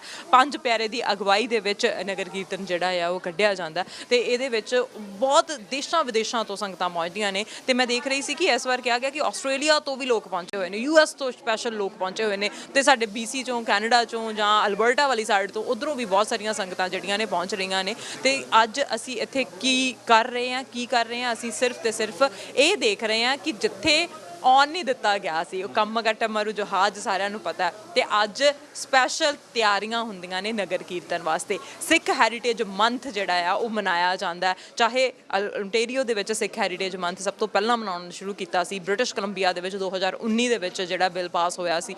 ਸਿੱਖ ਹੈਰੀਟੇਜ ਮੰਥ ਦੇ ਅਕੋਰਡਿੰਗਲੀ ਪਿਛਲੇ ਹਫਤੇ ਅਸੀਂ ਦੇਖਿਆ ਕਿ ਨਗਰ ਕੀਰਤਨ ਵੈਨਕੂਵਰ ਦੇ ਵਿੱਚ ਵੀ ਖਾਲਸਾ ਦਮਨ ਸੁਸਾਇਟੀ ਦੇ ਵੱਲੋਂ ਕੱਢੇ ਗਏ ਆ, ਤੇ ਇਹ ਨਗਰ ਕੀਰਤਨ ਜਿਹੜੇ ਆ ਗੁਰਦੁਆਰਾ ਦਸ਼ਮੇਸ਼ ਦਰਬਾਰ ਦੇ ਵੱਲੋਂ ਕੱਢੇ ਜਾਂਦੇ ਆ। ਤੇ ਇਹ ਨਗਰ ਕੀਰਤਨ ਦੇ ਨਾਲ ਇਹ ਸਾਰਾ ਵਿਸਾਖੀ ਦਾ ਮਹੀਨਾ ਡੈਡੀਕੇਟ ਹੁੰਦਾ, ਕਿਤੇ ਫੈਸਟੀਵਲ ਹੁੰਦੇ ਆ, ਸਮਾਗਮ ਹੁੰਦੇ ਆ, ਸੈਮੀਨਾਰ ਹੁੰਦੇ ਆ, ਕਈ ਥਾਵਾਂ ਦੇ ਉੱਤੇ ਦੱਸਿਆ ਜਾਂਦਾ ਕਿ ਕੀ ਸਾਡਾ ਖਾਲਸਾ ਸੀ, ਕਿਉਂ ਇਹਨੂੰ ਸਾਜਿਆ ਗਿਆ, ਕੀ ਇਹਦੀ ਮਹੱਤਤਾ ਹੈ, ਕੀ ਹੋਇਆ ਸੀ ਉਸ ਦਿਨ, ਕਿੱਥੋਂ ਕਿੱਥੋਂ 5 ਪਿਆਰੇ ਲਿਆ ਕੇ ਗੁਰੂ ਸਾਹਿਬ ਨੇ ਕਿਵੇਂ ਚੁਣੇ ਸੀ 5 ਪਿਆਰੇ, ਕਿਵੇਂ ਉਹਨਾਂ ਨੂੰ ਕਿਹਾ ਗਿਆ ਸੀ ਕਿ ਇਹਨਾਂ ਦੇ ਨਾਮ ਇਹ ਹੋਣਗੇ। ਸਿੰਘ ਤੇ ਕੌਰ ਦਾ ਮਤਲਬ ਜਿਹੜਾ ਉਹ ਦੱਸਣਾ ਜ਼ਰੂਰੀ ਹੈ ਕਿ ਸਾਡੇ ਨਾਮ ਦੇ ਨਾਲ ਸਿੰਘ ਤੇ ਕੌਰ ਕਿਉਂ ਲੱਗਦਾ, ਕਿਉਂਕਿ ਕਈ ਵਾਰੀ ਇਹ ਵੀ ਹੋ ਜਾਂਦਾ ਕਿ ਇਹਨਾਂ ਦੇਸ਼ਾਂ 'ਚ ਆ ਕੇ ਅਸੀਂ ਕਹਿੰਦੇ ਨਾਮ ਛੋਟੇ ਹੋਣੇ ਚਾਹੀਦੇ ਆ, ਤੇ ਨਾਮ ਦੇ ਨਾਲ ਸਰਨੇਮ ਲਾਉਣਾ ਕੋਈ ਮਾੜੀ ਗੱਲ ਨਹੀਂ, ਕਿਉਂਕਿ ਲਾਸਟ ਨੇਮ ਪੁੱਛਦੇ ਆ ਸਾਰੇ। ਪਰ ਜਦੋਂ ਅਸੀਂ ਕੌਰ ਤੇ ਸਿੰਘ ਹਟਾ ਦਿੰਦੇ ਆ ਨਾ ਨਾਮ ਦੇ ਨਾਲੋਂ, ਕਿਉਂਕਿ ਸਕੂਲ ਦੇ ਵਿੱਚ ਤਾਂ ਉਹਨਾਂ ਨੇ ਰੱਖਣਾ ਹੀ ਫਰਸਟ ਨੇਮ ਤੇ ਲਾਸਟ ਨੇਮ ਆ, ਪਰ ਜਦੋਂ ਅਸੀਂ ਮਿਡਲ ਨੇਮ ਨਹੀਂ ਦੇਵਾਂਗੇ, ਆਪਣਾ ਨਾਮ ਨਹੀਂ ਦੇਵਾਂਗੇ, ਉਹਨਾਂ ਟਾਈਮ ਮੈਨੂੰ ਲੱਗਦਾ ਹੌਲੀ ਹੌਲੀ ਇਹ ਖਤਮ ਵੀ ਹੋਣ ਲੱਗ ਜਾਣੇ ਆ ਕਿ ਨਾਮ ਦੇ ਨਾਲ ਤੁਸੀਂ ਸਿੰਘ ਜੇ ਇੱਕ ਨਾਮ ਦੇ ਨਾਲ ਨਹੀਂ ਨਾ ਲਾਇਆ ਤਾਂ ਉਹਨਾਂ ਨੇ ਆਪਣੇ ਬੱਚਿਆਂ ਦੇ ਨਾਂ ਨਾਲ ਨਹੀਂ ਲਾਉਣਾ, ਉਹਨਾਂ ਨੂੰ ਤਾਂ ਅੱਗੇ ਪਤਾ ਹੀ ਨਹੀਂ ਲੱਗਣਾ ਕਿ ਕੀ ਹੈ। ਸੋ ਉਹ ਚੀਜ਼ਾਂ ਨਿੱਕੀਆਂ ਲੱਗਦੀਆਂ ਨੇ ਸੁਣਨ ਦੇ ਵਿੱਚ, ਪਰ ਅਹਿਮੀਅਤ ਤੇ ਮਹੱਤਤਾ ਇਹਦੀ ਬਹੁਤ ਜ਼ਿਆਦਾ, ਬਹੁਤ ਵੱਡੀ ਹੈ। ਸੋ ਇਹ ਚੀਜ਼ਾਂ ਸੱਚਮੁੱਚ ਧਿਆਨ ਦੇ ਵਿੱਚ ਰੱਖਣ ਵਾਲੀ ਗੱਲ। ਇਹ ਸਿੰਘ ਸ਼ਬਦ ਹੈ ਨਾ ਜਿਹੜਾ 5 ਸਿਰਾਂ ਦੇ ਬਦਲੇ ਮਿਲਿਆ ਹੋਇਆ ਹੈ, ਸਿਰ ਦੇ ਕੇ ਮਿਲਿਆ ਹੋਇਆ। ਹੁਣ ਸਾਨੂੰ ਇਹਦੀ ਮਹੱਤਤਾ ਇਸੇ ਕਰਕੇ ਨਹੀਂ ਕਿ ਅਸੀਂ ਸਿੱਖ ਪਰਿਵਾਰ 'ਚ ਜੰਮੇ ਸਾਨੂੰ ਸਿੰਘ ਮਿਲ ਗਿਆ, ਸਿੱਖ ਪਰਿਵਾਰ 'ਚ ਜੰਮੇ ਸਾਨੂੰ ਕੌਰ ਮਿਲ ਗਿਆ। ਇਹਦੀ ਜਿਹੜੀ ਮਹੱਤਤਾ ਹੈ ਇਹਦੇ ਪਿੱਛੇ ਦਾ ਤੁਸੀਂ ਬਹੁਤ ਵਧੀਆ ਐਕਚੁਅਲੀ ਇਹ ਮੁੱਦਾ ਜਾਂ ਆਪਾਂ ਇਹ ਆਖ ਸਕਦੇ ਕਿ ਪਹਿਲੂ ਟੱਚ ਕਰ ਦਿੱਤਾ। ਇਹ ਵੀ ਇੱਕ ਵਹਿਮ ਹੈ ਕਿ ਸਕੂਲਾਂ ਦੇ ਵਿੱਚ ਪੁੱਛਦੇ ਨਹੀਂ, ਸਾਡੇ ਬੱਚੇ ਪੜ੍ਹਦੇ ਆ, ਉਹਨਾਂ ਦਾ ਪ੍ਰੋਪਰ ਸਿੰਘ ਤੇ ਕੌਰ ਦੇ ਨਾਲ ਨਾਮ ਹੀ ਸਕੂਲ 'ਚ ਰਜਿਸਟਰਡ ਹੈ, ਤੇ ਉਹਨਾਂ ਨੂੰ ਪੁੱਛਿਆ ਵੀ ਗਿਆ ਕਿ ਲੈਣਾ ਕਿਵੇਂ, ਉਹਨਾਂ ਨੂੰ ਦੱਸਿਆ ਗਿਆ ਪੂਰਾ ਨਾਮ ਲੈਣਾ, ਕਹਿੰਦੇ ਨਿਕਨੇਮ ਨਿਕਨੇਮ ਕੋਈ ਹੈ ਨਹੀਂ। ਜਦ ਸਾਡੇ ਨਾਂ ਹੀ ਸਾਡੇ ਵਰਗੇ ਨਹੀਂ ਰਹੇ ਘੱਟੋ ਘੱਟ ਸਾਡੇ ਨਾਂ ਤਾਂ ਬਖਸ਼ੀਸ਼ ਸਿੰਘ, ਟਹਿਲ ਸਿੰਘ, ਮੇਵਾ ਸਿੰਘ, ਸੇਵਾ ਸਿੰਘ, ਸੰਗਤ ਸਿੰਘ, ਸਾਧੂ ਸਿੰਘ, ਇਹ ਸਾਡੇ ਨਾਂ ਨੇ। ਮੱਘਰ ਸਿੰਘ, ਵਿਸਾਖ ਸਿੰਘ, ਹੁਣ ਸਾਡੇ ਨਾਮ ਕੀ ਨੇ ਉਹ ਮੈਂ ਜ਼ਿਕਰ ਵੀ ਨਹੀਂ ਕਰਨਾ ਚਾਹੁੰਦਾ, ਕਿਉਂਕਿ ਉਹ ਸਾਡੇ ਦਰਅਸਲ ਰਿਫਲੈਕਟ ਕਰਦੇ ਆ। ਸਾਰੀ ਜ਼ਿੰਦਗੀ ਬੰਦਾ ਕੀ ਕਹਿੰਦਾ ਮੈਂ ਨਾਂ ਕਮਾ ਰਿਹਾ, ਪਰ ਜਿਹੜੇ ਸਾਨੂੰ ਗੁਰੂ ਦੇ ਬਖਸ਼ੇ ਨਾਂ ਨੇ, ਜਿਹੜੇ ਜੀ ਤੋਂ ਬੋਲਣ ਸਾਰ ਪਤਾ ਲੱਗ ਜਾਂਦਾ ਹੈ ਕਿ ਭਾਈ ਇਹ ਪੰਜਾਬੀ ਕੌਮ ਨਾਲ ਸੰਬੰਧਿਤ ਹੋਏ, ਸਿੱਖ ਕੌਮ ਨਾਲ ਸੰਬੰਧਿਤ ਹੋ, ਸਾਡਾ ਨਾਮ ਹੀ ਨਹੀਂ। ਇਸ ਕਰਕੇ ਘੱਟੋ ਘੱਟ ਮਾਪਿਆਂ ਨੂੰ ਵੀ ਬੇਨਤੀ ਹੈ ਕਿ ਜਿਹੜਾ ਤੁਸੀਂ ਗੁਰੂ ਦੇ ਕੋਲ ਜਾ ਕੇ ਨਾਮ ਇੱਕ ਕਢਵਾ ਕੇ ਲਿਆਉਂਦੇ ਹੋ, ਪਹਿਲੀ ਤੁਹਾਡੀ ਮਰਿਆਦਾ ਬੜੀ ਗਲਤ ਹੈ। ਉੱਥੇ ਇਹ ਹੈ ਕਿ ਤੁਸੀਂ ਨਾਮ ਸਿਰਫ ਅੱਖਰ ਲੈ ਕੇ ਘਰ ਨੂੰ ਨਹੀਂ ਜਾਣਾ। ਗੁਰੂ ਦੀ ਹਾਜ਼ਰੀ ਦੇ ਵਿੱਚ ਜਿਹੜਾ ਨਾਮ ਨਿਕਲਿਆ, ਮੰਨ ਲਓ ਤੁਸੀਂ ਐੜਾ ਨਿਕਲਿਆ ਆ, ਉੱਥੇ ਅਰਸ਼ਦੀਪ ਕੌਰ ਦਾ ਜਕਾਰਾ ਛੱਡ ਕੇ ਜਾਣਾ। ਤੁਸੀਂ ਤਾਂ ਘਰੇ ਚਲੇ ਜਾਂਦੇ ਹੋ, ਬਾਅਦ ਦੇ ਵਿੱਚ ਕਈ ਵਾਰੀ ਸੂਤ ਨਹੀਂ ਆਉਂਦਾ, ਕਹਿੰਦੇ ਉਹ ਗੁਰਦੁਆਰੇ ਤੋਂ ਕਢਾ ਸੀ, ਚਲੋ ਕਿਸੇ ਹੋਰ ਗੁਰਦੁਆਰੇ ਚੱਲਦੇ ਹਾਂ। ਕਿਉਂਕਿ ਅਸੀਂ ਸਿਰਫ ਗੁਰੂ ਨੂੰ ਧੋਖੇ 'ਚ ਰੱਖਣਾ ਚਾਹੁੰਦੇ ਹਾਂ, ਪਰ ਗੁਰੂ ਤਾਂ ਸਮਰੱਥ ਹੈ, ਉਹਨੂੰ ਪਤਾ। ਪਿਛਲਾ ਅੱਖਰ ਕੱਢ ਲੈਂਦੇ ਆ। ਹੁਣ ਜੇ ਕਿਸੇ ਦਾ ਕਿਆ ਕਹੀਏ, ਚਲੋ ਸੁਣ ਲੈਂਦੇ ਆ, ਉਹ ਕਹਿੰਦੇ ਕੱਕੇ ਦੇ ਨਾਂ ਨਿਕਲਿਆ, ਪਰ ਨਹੀਂ, ਜੇ ਕੱਕੇ ਦੇ ਨਾਂ ਨਹੀਂ ਲੱਭਦਾ ਐੜੇ ਤੇ ਕਰ ਲਓ। ਉਹ ਆਪਣੇ ਹੀ ਤੁਸੀਂ ਰੂਲਸ ਐਂਡ ਰੈਗੂਲੇਸ਼ਨ ਜਿਹੜੇ ਬਣਾਏ ਹੋਏ ਆ, ਉਹ ਜਿਹੜਾ ਤੁਹਾਨੂੰ ਦੇਖਣ ਦੀ ਵਿਚਾਰਨ ਦੀ ਲੋੜ ਹੈ। ਜਦੋਂ ਜਾਓ ਨਾ, ਕਿਉਂਕਿ ਕੋਈ ਕਹਿੰਦਾ ਨਹੀਂ, ਕਿਸੇ ਕਿਤਾਬ 'ਚ ਨਹੀਂ ਲਿਖਿਆ ਕਿ ਜਾਓ ਤੇ ਜਾ ਕੇ ਨਾਂ ਕਢਾ ਕੇ ਲਾਓ। ਜਾਂ ਤਾਂ ਜਾਓ ਨਾ, ਜੇ ਜਾਓ ਤਾਂ ਸਟਿਕ ਰਹੋ ਉਹਦੇ ਨਾਲ। ਅਸੀਂ ਆਪਣੇ ਰੂਲ ਬਣਾਈ ਜਾਂਦੇ ਆ, ਆਪ ਹੀ ਬਣਾਈ ਜਾਂਦੇ ਆ, ਆਪ ਹੀ ਬ੍ਰੇਕ ਕਰੀ ਜਾਂਦੇ ਆ। ਤਾਂ ਉਹ ਕਿਤੇ ਨਾ ਕਿਤੇ ਜਦੋਂ ਕੋਈ ਹੋਰ ਦੇਖੂਗਾ, ਤੁਹਾਨੂੰ ਕੋਈ ਹੋਰ ਤੁਹਾਡਾ ਛੋਟਾ ਭੈਣ ਭਰਾ ਜਿਹੜਾ ਤੁਹਾਡੇ ਤੋਂ 1-2 ਸਾਲ ਛੋਟਾ ਹੋਏਗਾ, ਜਿਹਨੇ ਗਾਂ ਵਿਆਹ ਕਰਵਾਉਣਾ, ਜਿਹਦੇ ਗਾਂ ਬੱਚੇ ਹੋਣੇ ਆ, ਉਹਨੇ ਤਾਂ ਆਟੋਮੈਟਿਕਲੀ ਉਹਨੂੰ ਫੋਲੋ ਕਰਨਾ। ਤੇ ਫਿਰ ਇਸੇ ਤਰ੍ਹਾਂ ਹੀ ਅਸੀਂ ਫਿਰ ਕਮਿਊਨਿਟੀ ਨੂੰ ਇਲਜ਼ਾਮ ਦਿੰਦੇ ਆ। ਕਰਦਾ ਇੱਕ ਇੰਪੈਕਟ ਜ਼ਿਆਦਾ ਜਾਣਿਆਂ ਦੇ, ਉਹ ਮਿੱਥ ਬਣ ਜਾਂਦੀ ਹੈ ਜੀ। ਅੱਗੇ ਅਸੀਂ ਐਡ ਲਾਸਟ ਅੱਖਰ ਤੇ ਰੱਖ ਲਿਆ ਸੀ, ਉਹ ਫਿਰ ਜਦੋਂ ਪਰੰਪਰਾ ਬਣ ਜਾਂਦੀ ਹੈ, ਸਾਨੂੰ ਪਤਾ ਨਹੀਂ ਲੱਗਦਾ ਗਲਤ ਕੀ ਹੈ ਠੀਕ ਕੀ ਹੈ। ਇਹਦੇ 'ਚ ਇੱਕ ਹੋਰ ਤੁਸੀਂ ਬਹੁਤ ਅਹਿਮ ਪਹਿਲੂ ਮੈਂ ਪਹਿਲਾਂ ਹੀ ਕਿਹਾ ਸੀ, ਹੁਣ ਸਾਡੀ ਕਿਸੇ ਧੀ ਦੇ, ਕਿਸੇ ਭੈਣ ਦੇ ਬੱਚੇ ਜਾਂ ਬੱਚੀ ਨੇ ਜਨਮ ਲਿਆ, ਉਹਦੇ ਕੋਲ ਤਾਂ ਉਹਦਾ ਸਜੇਰੀਅਨ ਹੋਇਆ, ਤੁਰਨਾ ਔਖਾ ਹੋਇਆ, ਕਿਤੇ ਮਰਿਆਦਾ 'ਚ ਨਹੀਂ ਲਿਖਿਆ ਕਿ ਹਸਪਤਾਲ ਤੋਂ ਪਹਿਲਾਂ ਉਹਨੂੰ ਸਿੱਧੇ ਤੁਸੀਂ ਗੁਰਦੁਆਰਾ ਸਾਹਿਬ ਲੈ ਕੇ ਜਾਓ। ਤੁਸੀਂ ਗੁਰਦੁਆਰਾ ਸਾਹਿਬ ਤੋਂ ਘਰ ਜਾਓ, ਘਰ ਜਾਣ ਤੋਂ ਬਾਅਦ ਤੁਸੀਂ ਹਫ਼ਤੇ ਬਾਅਦ, 10 ਦਿਨ ਬਾਅਦ, ਮਹੀਨੇ ਬਾਅਦ, ਜਦੋਂ ਉਹ ਤੁਰਨ ਜੋਗੀ ਹੋਵੇ, ਜਦੋਂ ਉਹ ਬੈਠਣ ਜੋਗੀ ਹੋਵੇ, ਜਦੋਂ ਗੁਰੂ ਦੇ ਸੰਗ ਬੈਠ ਕੇ, ਸਨਮੁਖ ਬੈਠ ਕੇ ਉਹ ਮੁੱਖ ਵਾਕ ਸੁਣ ਸਕੇ, ਪੜ੍ਹ ਸਕੇ, ਉਦੋਂ ਆ ਜਾਓ, ਕੋਈ ਕਾਹਲੀ ਨਹੀਂ। ਅਸੀਂ ਤਾਂ ਉਹਨੂੰ ਵੀ ਤੰਗ ਕਰਦੇ ਹਾਂ, ਬੱਚੇ ਨੂੰ ਕੋਈ ਸੋਝ ਹੀ ਨਹੀਂ ਹੁੰਦੀ, ਕਈ ਵਾਰੀ ਠੰਡ ਇੰਨੀ ਹੁੰਦੀ ਹੈ, ਉਹਨੂੰ ਵੀ ਤੰਗ ਕਰਦੇ ਹਾਂ। ਹਾਲਾਤ ਦੇ ਮੱਦੇਨਜ਼ਰ ਤੁਸੀਂ ਗੁਰਦੁਆਰਾ ਸਾਹਿਬ 'ਚ ਆ ਸਕਦੇ ਹੋ। ਮੈਨੂੰ ਲੱਗਦਾ ਕਿ ਸਾਨੂੰ ਇਹਨਾਂ ਗੱਲਾਂ ਵਾਸਤੇ ਵੀ ਤਰਜੀਹ ਦੇਣੀ ਪਊਗੀ। ਮੈਂ ਫੇਰ ਕਹਿੰਦਾ ਕਿ ਗੁਰੂ ਦੇ ਘਰੋਂ ਸਾਨੂੰ ਹਰ ਇੱਕ ਚੀਜ਼ ਮਿਲਦੀ ਹੈ। ਡਿਸਿਪਲਿਨ ਸਾਨੂੰ ਇੱਥੋਂ ਮਿਲਦਾ ਹੈ, ਸਾਨੂੰ ਦੂਜਿਆਂ ਦਾ ਸਤਿਕਾਰ ਕਿਵੇਂ ਕਰਨਾ ਇੱਥੋਂ ਮਿਲਦਾ ਹੈ। ਸੰਗਤ 'ਚ ਬੈਠ ਕੇ ਤਾਂ ਮਤਲਬ ਟੀਮ ਵਰਕ ਕਿਵੇਂ ਹੈ। ਤੁਸੀਂ ਦੇਖੋ ਕਿੰਨੀਆਂ ਗੱਲਾਂ ਨੇ ਕਿ ਝੂਠ ਨਹੀਂ ਬੋਲਣਾ, ਚੋਰੀ ਨਹੀਂ ਕਰਨੀ, ਸਾਨੂੰ ਕੜਾ ਦੱਸ ਰਿਹਾ ਸਾਡਾ। ਇਹ ਜਿਹੜੀਆਂ ਚੀਜ਼ਾਂ ਨੇ ਹੁਣ ਸਾਨੂੰ ਪਤਾ ਹੀ ਨਹੀਂ ਵੀ ਕੜੇ ਦਾ ਮਤਲਬ ਕੀ ਹੈ। ਸੋ ਜਿਹੜੀਆਂ ਇਹ ਚੀਜ਼ਾਂ ਨੇ, ਮੈਨੂੰ ਲੱਗਦਾ ਕਿ ਅੱਜ ਘੱਟੋ ਘੱਟ ਜਦੋਂ ਇਸ ਤਰ੍ਹਾਂ ਦੇ ਅਸੀਂ ਤਿਉਹਾਰ ਮਨਾਉਂਦੇ ਹਾਂ, ਉਸ ਵਕਤ ਇਹਨਾਂ ਚੀਜ਼ਾਂ ਦਾ ਬਹੁਤ ਮਹੱਤਵਪੂਰਨ ਰੋਲ ਰਿਹਾ ਤੇ ਰੋਲ ਰਹੇਗਾ। ਤੇ ਹੁਣ ਆਪਾਂ ਚੱਲਦੇ ਹਾਂ ਜਿੱਥੇ ਇਸ ਵਕਤ ਸਿੱਖ ਮੋਟਰਸਾਈਕਲ ਕਲੱਬ ਵਾਲੇ ਨੇ, ਜਿਹੜੇ ਦਸਤਾਰਾਂ ਸਜਾ ਰਹੇ ਨੇ, ਆਪਾਂ ਉਹਨਾਂ ਨਾਲ ਗੱਲਬਾਤ ਕਰਦੇ ਹਾਂ। ਬਿਲਕੁਲ ਜੀ, ਆਓ ਚੱਲਦੇ ਹਾਂ ਜੀ।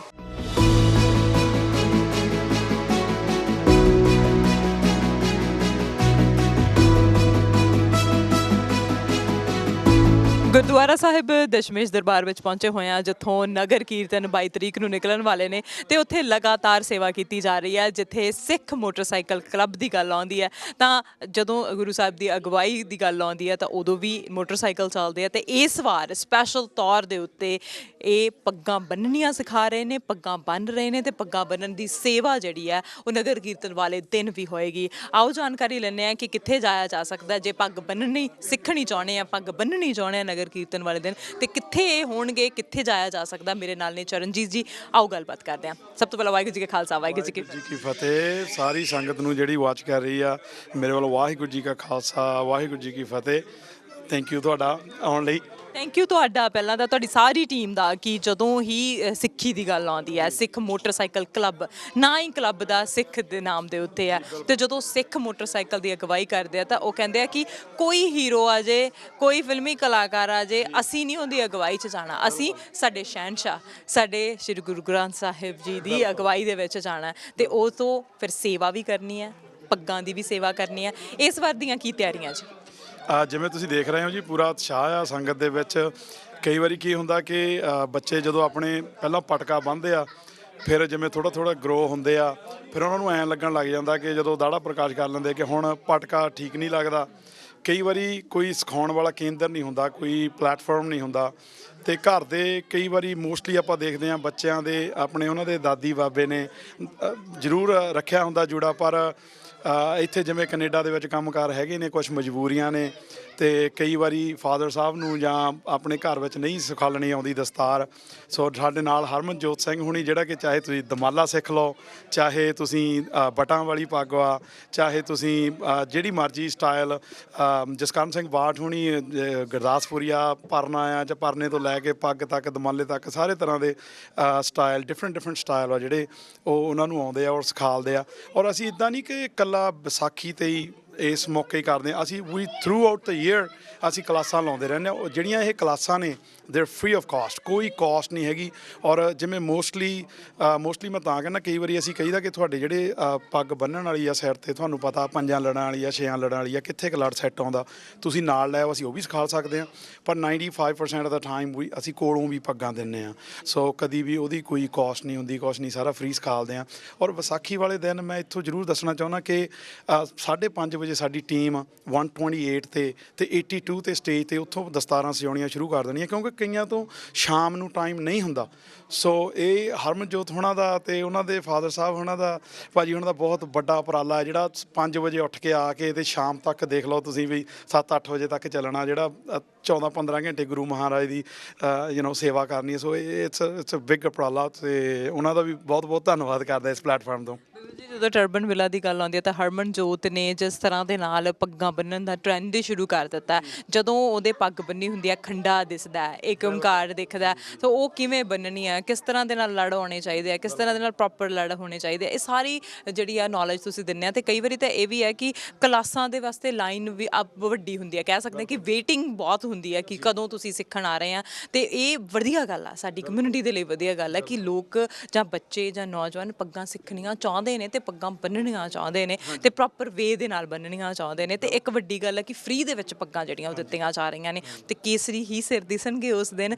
ਉਮੀਦ ਕਰਦੇ ਹਾਂ ਕਿ ਮੌਸਮ ਵਧੀਆ ਹੋਏਗਾ। ਪਰ ਨਗਰ ਕੀਰਤਨ ਵਾਲੇ ਦਿਨ ਤੁਸੀਂ ਦੱਸਿਆ ਕਿ 128 ਤੇ 80 ਤੇ, ਇੱਕ ਵਾਰੀ ਦੱਸ ਦਿਓ ਜੀ, ਜੇ ਕੋਈ ਸਾਡਾ ਵਿਊਅਰ ਹੈ ਜਿਹਨੇ ਦੇਖਣਾ ਹੈ ਕਿ ਕਿੱਥੇ ਪਹੁੰਚਣਾ, ਜਾਂ ਉਹਨਾਂ ਨੇ ਪੱਗ ਬਣਵਾਉਣੀ ਆ, ਜਾਂ ਉੱਥੇ ਜਾ ਕੇ ਗੱਲਬਾਤ ਕਰਨੀ ਹੈ, ਕਿੱਥੇ ਪਹੁੰਚਿਆ ਜਾ ਸਕਦਾ? ਜੀ, ਇਹ ਤਾਂ ਸਿਰਫ ਉੱਥੇ ਜਿਹੜੀ ਆਪਣੀ ਸਟੇਜ ਸੈਟਅਪ ਕੀਤੀ ਹੋਣੀ, ਉੱਥੇ ਮੋਟਰਸਾਈਕਲ ਵਧੀਆ ਤੋਂ ਵਧੀਆ ਹੋਣਗੇ ਔਰ ਦਸਤਾਰਾਂ ਵੀ ਸਜਾਵਾਂਗੇ। ਪਰ ਜਿਹੜਾ ਸਾਡਾ ਫਲੋਟ ਹੋਣਾ ਆ ਉਹ ਗੁਰੂ ਮਹਾਰਾਜ ਦੇ ਸਰੂਪ ਤੋਂ ਅੱਗੇ ਹੋਊਗਾ। ਔਰ ਨਾਲ ਜਿਹੜੇ ਬੱਚੇ ਐਵਰੀ ਈਅਰ ਉੱਥੇ ਜਦੋਂ ਵੀ ਆਪਣਾ ਫਲੋਟ ਲੱਗਦਾ ਆ, ਉਹ ਪਿੱਛੇ ਲਾਈਨ ਅਪ ਲਾ ਕੇ ਹੁੰਦੇ ਆ, ਅਤੇ ਉਹ 1-1 2-2 4-4 ਬੱਚੇ ਜਿਵੇਂ ਵੀ ਉੱਪਰੋਂ 4 ਸਾਡੇ ਜੇ ਸੇਵਾਦਾਰ ਹੋਏ, 5 ਹੋਏ, 6 ਹੋਏ, ਉਸ ਹਿਸਾਬ ਨਾਲ ਅਸੀਂ ਆਵਾਜ਼ ਮਾਰੀ ਜਾਵਾਂਗੇ। ਔਰ ਥਰੂ ਆਊਟ ਦਾ ਨਗਰ ਕੀਰਤਨ ਨਾਲ ਫਲੋਟ ਹੋਣਗੇ, ਔਰ ਉੱਥੇ ਆ ਕੇ ਵੀ ਦਸਤਾਰਾਂ ਸਜਾ ਸਕਦੇ ਆ। ਜਿਹਨੀ ਸਿਰ ਕਵਰ ਕਰਨ ਲਈ ਰੁਮਾਲ ਲੈਣੇ ਆ ਜਾਂ ਛੋਟਾ ਪਰਨਾ ਬੰਨ੍ਹਣਾ ਹੈ ਕਿਸੇ ਨੇ, ਉਹ ਸਾਈਡ ਤੋਂ ਦੀ ਉਹ ਵੀ ਸਾਡੇ ਕੋਲੋਂ ਫੜ ਸਕਦੇ। ਸਾਡਾ ਜਿਹੜਾ ਮੇਨ ਮਕਸਦ ਹੈਗਾ ਉਹ ਇਹੀ ਆ ਕਿ ਗੁਰੂ ਮਹਾਰਾਜ ਨੂੰ ਜਿਹਨੇ ਵੀ ਮੱਥਾ ਟੇਕਣਾ ਉਹ ਸਿਰ ਢੱਕ ਕੇ ਟੇਕਣ, ਔਰ ਉਹ ਸਾਰਾ ਕੱਪੜਾ ਉੱਥੋਂ ਪ੍ਰੋਵਾਈਡ ਕੀਤਾ ਜਾਊਗਾ, ਉਹ ਫ੍ਰੀ ਆਫ ਕਾਸਟ ਆ।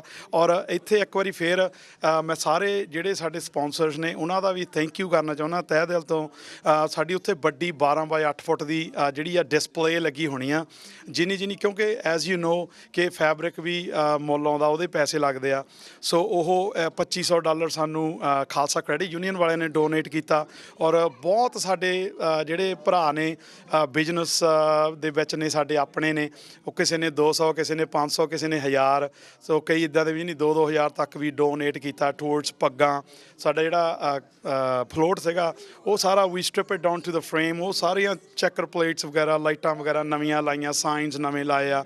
ਸੋ ਬੜਾ ਹੀ ਉਤਸ਼ਾਹ ਆ ਸਾਡੇ ਸਾਰੇ ਮੈਂਬਰਾਂ ਨੂੰ ਐਤਕੀ, ਬਿਕਾਜ਼ ਇੱਕ ਤਾਂ ਕੋਵਿਡ ਕਰਕੇ ਥੋੜ੍ਹਾ ਗੈਪ ਪੈ ਗਿਆ ਨਾ, ਸੋ ਉਹਦੇ ਨਾਲ ਬਹੁਤ ਹੀ ਐਤਕੀ we're expecting anywhere, ਭਾਜੀ ਨਾਲ ਗੱਲ ਹੁੰਦੀ ਸੀ, expecting anywhere from 700 to 1 million people, which is a big crowd. ਸੋ ਸਾਰਿਆਂ ਨੂੰ ਬੇਨਤੀ ਹੈ ਕਿ ਜ਼ਰੂਰ ਆਓ, ਥੋੜ੍ਹੇ ਬਹੁਤੇ ਮੀਂਹ ਤੋਂ ਨਹੀਂ ਡਰਨਾ।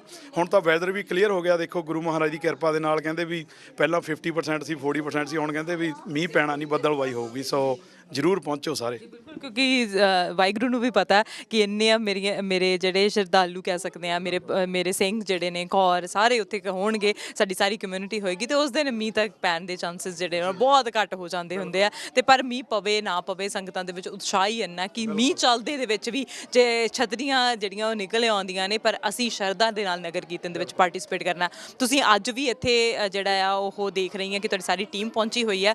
ਜਿੱਥੇ ਵੀ ਲੋੜ ਹੁੰਦੀ ਹੈ, ਜਿੱਥੇ ਵੀ ਤੁਹਾਨੂੰ ਲੱਗਦਾ ਕਿ ਜਾਇਆ ਜਾਵੇ ਉੱਥੇ ਜ਼ਰੂਰ ਟਾਈਮ 'ਚੋਂ ਟਾਈਮ ਕੱਢ ਕੇ ਜਾਂਦੇ ਆ। ਤੇ ਤੁਹਾਡੀ ਸਾਰੀ ਟੀਮ ਦਾ ਤਹਿ ਦਿਲੋਂ ਧੰਨਵਾਦ। ਥੈਂਕ ਯੂ ਰਾਜ, ਤੁਹਾਡਾ ਵੀ ਔਰ ਤੁਹਾਡੀ ਸਾਰੀ ਟੀਮ ਦਾ, ਸਿੱਖ ਮੋਟਰਸਾਈਕਲ ਕਲੱਬ ਦੇ ਸਾਰੇ ਮੈਂਬਰ ਸਾਹਿਬਾਨ ਵੱਲੋਂ ਬਹੁਤ ਬਹੁਤ ਧੰਨਵਾਦ। ਔਰ ਅਖੀਰ ਦੇ ਵਿੱਚ ਵਾਹਿਗੁਰੂ ਜੀ ਕਾ ਖਾਲਸਾ, ਵਾਹਿਗੁਰੂ ਜੀ ਕੀ ਫਤਿਹ। ਗੁਰਦੁਆਰਾ ਸਾਹਿਬ ਦਸ਼ਮੇਸ਼ ਦਰਬਾਰ ਅੱਜ ਪਹੁੰਚੇ ਹੋਏ ਆ, ਜਿੱਥੇ ਨਗਰ ਕੀਰਤਨ ਦੀਆਂ ਤਿਆਰੀਆਂ ਜ਼ੋਰਾਂ ਸ਼ੋਰਾਂ ਦੇ ਨਾਲ ਚੱਲ ਰਹੀਆਂ ਹੈਗੀਆਂ ਨੇ ਤੇ ਉੱਥੇ ਪੱਗ ਸਿਖਾਈ ਜਾ ਰਹੀ ਹੈ ਕਿ ਪੱਗ ਕਿਵੇਂ ਬੰਨਣੀ ਹੈ। ਪੱਗ ਦੁਮਾਲਾ, ਜਿਸ ਤਰ੍ਹਾਂ ਦੀ ਵੀ ਤੁਸੀਂ ਪੱਗ ਬੰਨਣੀ ਚਾਹੁੰਦੇ ਆ ਉਸ ਤਰ੍ਹਾਂ ਦੀ ਪੱਗ ਸਿਖਾਈ ਜਾਂਦੀ ਹੈ। ਜਦੋਂ ਤੋਂ ਸਰੀ ਦੇ ਵਿੱਚ ਟਰਬਨ ਵਿਲਾ ਆਇਆ, ਪੱਗਾਂ ਵਾਲੇ ਆਇਆ, ਉਸ ਟਾਈਮ ਤੋਂ ਤਾਂ ਪੱਗਾਂ ਦਾ ਕਰੇਜ਼ ਹੋਰ ਵੀ ਵੱਧ ਗਿਆ, ਕਿਉਂਕਿ ਹਰਮਨਜੋਤ ਬਹੁਤ ਵਧੀਆ ਤਰੀਕੇ ਦੇ ਨਾਲ ਪੱਗਾਂ ਜਿਹੜੀਆਂ ਉਸ ਖਾਉਂਦੇ ਨੇ ਤੇ ਬੰਨ੍ਹਦੇ ਨੇ। ਹਰਮਨਜੋਤ ਮੇਰੇ ਨਾਲ ਨੇ, ਅੱਜ ਸੇਵਾ ਜਿਹੜੀ ਹੈ ਗੁਰਦੁਆਰਾ ਸਾਹਿਬ ਦੇ ਵਿੱਚ ਕੀਤੀ ਜਾ ਰਹੀ ਹੈ। ਆਓ ਇਹਨਾਂ ਦੇ ਨਾਲ ਗੱਲਬਾਤ ਕਰਦੇ ਹਾਂ। ਹਰਮਨਜੋਤ, ਸਵਾਗਤ ਹੈ ਤੁਹਾਡਾ। ਵਾਹਿਗੁਰੂ ਜੀ ਕਾ ਖਾਲਸਾ, ਵਾਹਿਗੁਰੂ ਜੀ ਕੀ ਫਤਿਹ ਜੀ। ਵਾਹਿਗੁਰੂ ਜੀ ਕਾ ਖਾਲਸਾ, ਵਾਹਿਗੁਰੂ ਜੀ ਕੀ ਫਤਿਹ। ਸਤਿ ਸ਼੍ਰੀ ਅਕਾਲ। ਸਤਿ ਸ਼੍ਰੀ ਅਕਾਲ ਹਰਮਨ, ਅੱਜ ਅਸੀਂ ਪਹੁੰਚੇ ਹਾਂ ਤੇ ਅੱਜ ਇੱਥੇ ਸਿੱਖ ਮੋਟਰਸਾਈਕਲ ਕਲੱਬ ਦੇ ਵੱਲੋਂ ਤੇ ਤੁਹਾਡੇ ਵੱਲੋਂ ਟਰਬਨ ਵਿਲਾ ਦੇ ਵੱਲੋਂ ਅੱਜ ਪੱਗਾਂ ਸਿਖਾਈਆਂ ਜਾ ਰਹੀਆਂ ਹੈਗੀਆਂ ਨੇ। ਸੋ ਹਮੇਸ਼ਾ ਦੀ ਤਰ੍ਹਾਂ ਇਸ ਵਾਰ ਨਗਰ ਕੀਰਤਨ ਤੇ ਅਸੀਂ ਤੁਹਾਨੂੰ ਵੀ ਦੇਖਣਾ ਹੈ ਕਿ ਤੁਸੀਂ ਕਿਸ ਤਰ੍ਹਾਂ ਦੀ ਪੱਗ ਬੰਨ੍ਹ ਕੇ ਆਓਗੇ। ਇਸ ਵਾਰੀ ਮੈਂ ਚਾਹੁੰਦਾ ਸੀਗਾ ਮੈਂ ਥੋੜਾ ਡਿਫਰੈਂਟ ਬੰਨਾ, ਤੇ ਮੈਨੂੰ ਦਸਕਰਨ ਭਾਜੀ ਮਿਲੇ ਸੀ, ਕਹਿੰਦੇ ਸੀ ਅਸੀਂ ਥੋੜਾ ਡਿਫਰੈਂਟ ਸਟਾਈਲ ਪਾਉਂਦੇ। ਮੈਂ ਕਿਹੜੀ ਨਿਸ਼ਾਨ ਸਾਹਿਬ ਬਣਾਉਂਦੇ ਆ, ਮੈਂ ਨਿਸ਼ਾਨ ਸਾਹਿਬ ਬਣਾ ਲੈਂਦੇ ਆ। ਅੱਜ ਇਸ ਥਾਂ ਨਿਸ਼ਾਨ ਸਾਹਿਬ ਬਣੂਗਾ, ਫਿਰ ਸਾਰੇ ਪਛਾਣੋਗੇ ਮੈਨੂੰ, ਹਰਮਨਜੋਤ ਤੋਂ ਹੀ ਹੈ। ਹਰਮਨਜੋਤ ਹੀ ਹੈ, ਕਿਉਂਕਿ ਬਿਨਾਂ ਕਿਸੇ ਸਾਈਨ ਤੋਂ ਜੇ ਅਸੀਂ ਖੰਡੇ ਦਾ ਗੱਲ ਕਰ ਲਈਏ, ਏਕਮਕਾਰ ਗੱਲ ਕਰ ਲਈਏ ਤੇ ਹੁਣ ਨਿਸ਼ਾਨ ਸਾਹਿਬ, ਹਰ ਤਰ੍ਹਾਂ ਨਵਾਂ ਕੁਝ ਸੋਚ ਕੇ ਆਉਂਦੇ ਆ। ਪੱਗਾਂ ਅਸੀਂ ਜਦੋਂ ਤੁਹਾਡੇ ਨਾਲ ਪਹਿਲਾਂ ਵੀ ਗੱਲ ਕੀਤੀ ਸੀ, ਦੱਸਿਆ ਸੀਗਾ ਕਿ 6 ਲੜ ਦੀ ਪੱਗ ਹੁੰਦੀ ਹੈ, 5 ਦੀ ਹੁੰਦੀ ਹੈ, ਅਲੱਗ-ਅਲੱਗ ਤਰ੍ਹਾਂ ਦੀਆਂ ਪੱਗਾਂ ਹੁੰਦੀਆਂ ਨੇ। ਕਿਹੜੀ ਪੱਗ ਜਿਹੜੀ ਜ਼ਿਆਦਾ ਬੰਨੀ ਜਾਂਦੀ ਹੈ? ਯਾਰ ਅੱਜ ਕੱਲ੍ਹ ਤੇ ਚੱਲਦਾ ਆ, ਸਾਰੇ ਵੱਟਾਂ ਵਾਲੀ ਚੱਲਦੀ ਆ। ਮੈਂ ਤਾਂ ਅੰਮ੍ਰਿਤਸਰੀ ਸਟਾਈਲ ਪਾਉਂਦੇ ਆ ਤੇ ਡੈਡੀ ਪਟਿਆਲਾ ਸਟਾਈਲ ਪਾਉਂਦੇ ਆ, ਪਰ ਆਪਣੇ ਆਪਣੇ ਸਟਰੋਂਗ ਆ ਕਿਹੜੀ ਸਟਾਈਲ ਜ਼ਿਆਦਾ ਵਧੀਆ ਚੱਲਦੀ ਹੈ। ਕਿ ਅੱਜ ਨਗਰ ਕੀਰਤਨ ਦੀ ਅਸੀਂ ਗੱਲ ਕਰ ਰਹੇ ਹਾਂ, ਇਸ ਵਾਰ ਟਰਬਨ ਵਿਲਾ ਜਿੱਥੇ ਹੈਗਾ ਆ ਉਸ ਸਟੋਰ ਦੇ ਨਾਲ ਹੀ ਸਟਾਲ ਜਿਹੜੀ ਉਹ ਲੱਗ ਰਹੀ ਹੈਗੀ ਆ। ਸੋ ਕਿੰਨੇ ਵਜੇ ਪੱਗਾਂ ਦੀ ਸੇਵਾ ਜਿਹੜੀ ਸ਼ੁਰੂ ਹੋ ਜਾਣੀ ਹੈ? ਕਿਉਂਕਿ ਨਗਰ ਕੀਰਤਨ 8 ਵਜੇ ਚੱਲਣਾ ਤੇ ਤੁਸੀਂ ਕਹਿ ਰਹੇ ਆ ਕਿ 5:30 ਵਜੇ ਤੋਂ ਉੱਥੇ ਪੱਗਾਂ ਬੰਨਣੀਆਂ ਜਿਹੜੀਆਂ ਨੇ ਉਹ ਸ਼ੁਰੂ ਹੋ ਜਾਣਗੀਆਂ।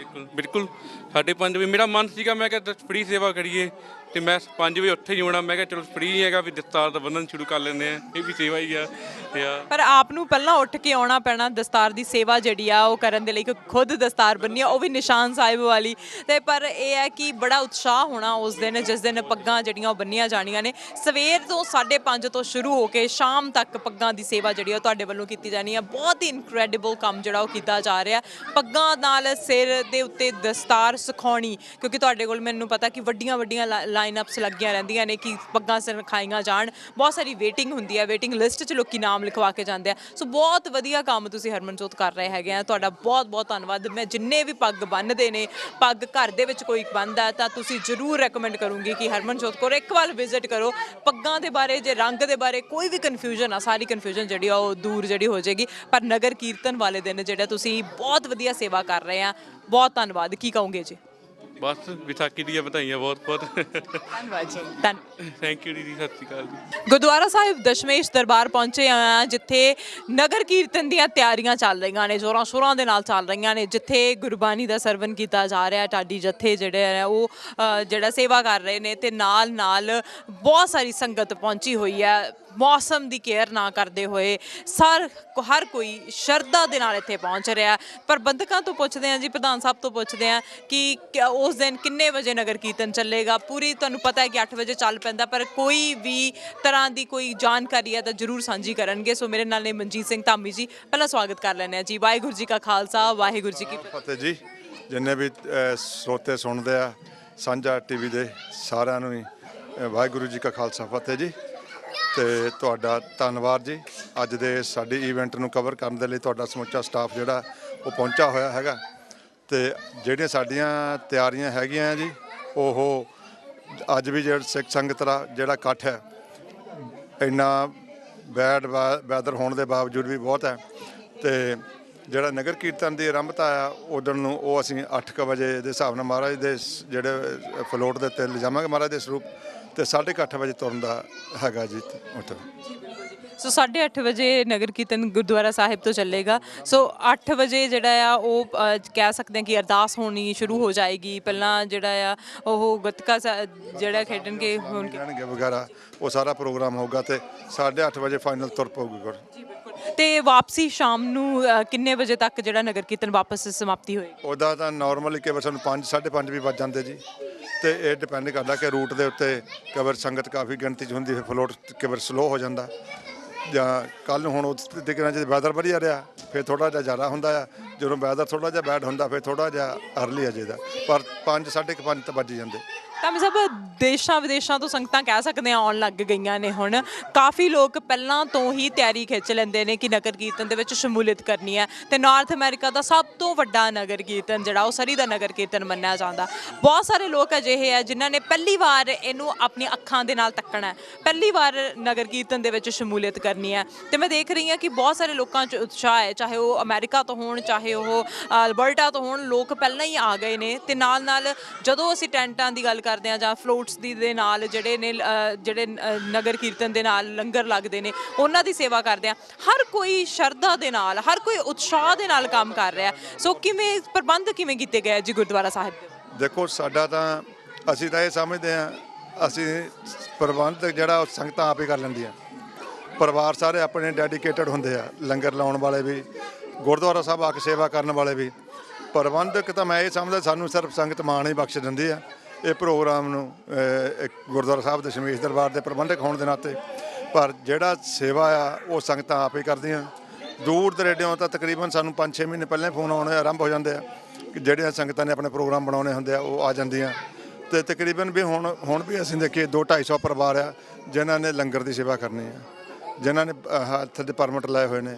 ਸੋ ਉਹ ਸਾਰੇ ਜਿੰਨੇ ਵੀ ਪਰਿਵਾਰ ਆ ਉਹ ਸਾਰੇ ਇੱਕ ਪਰਿਵਾਰ ਵਾਂਗੂ ਹੀ ਸੇਵਾ ਕਰਦੇ ਆ। ਤੇ ਉਹਨਾਂ ਦੇ ਕਰਕੇ ਹੀ ਜਿਹੜਾ ਸਾਰਾ ਜੋ ਵੀ ਆਪਾਂ ਦੇਖਦੇ ਆ ਜੋੜ ਮੇਲਾ ਸੰਗਤਾਂ ਇਕੱਠਿਆ, ਉਹ ਉਹਨਾਂ ਕਰਕੇ, ਪਰਿਵਾਰਾਂ ਕਰਕੇ ਹੀ ਆ, ਸੰਗਤ ਕਰਕੇ ਹੀ ਆ। ਤੇ ਉਸ ਤੋਂ ਪਹਿਲਾਂ ਜਦੋਂ ਅਸੀਂ ਸਿੱਖ ਹੈਰੀਟੇਜ ਮੰਥ ਦੀ ਗੱਲ ਕਰਦੇ ਆ, ਸੰਗਤਾਂ ਪਹਿਲਾਂ ਤੋਂ ਆਉਣੀਆਂ ਸ਼ੁਰੂ ਹੋ ਜਾਂਦੀਆਂ।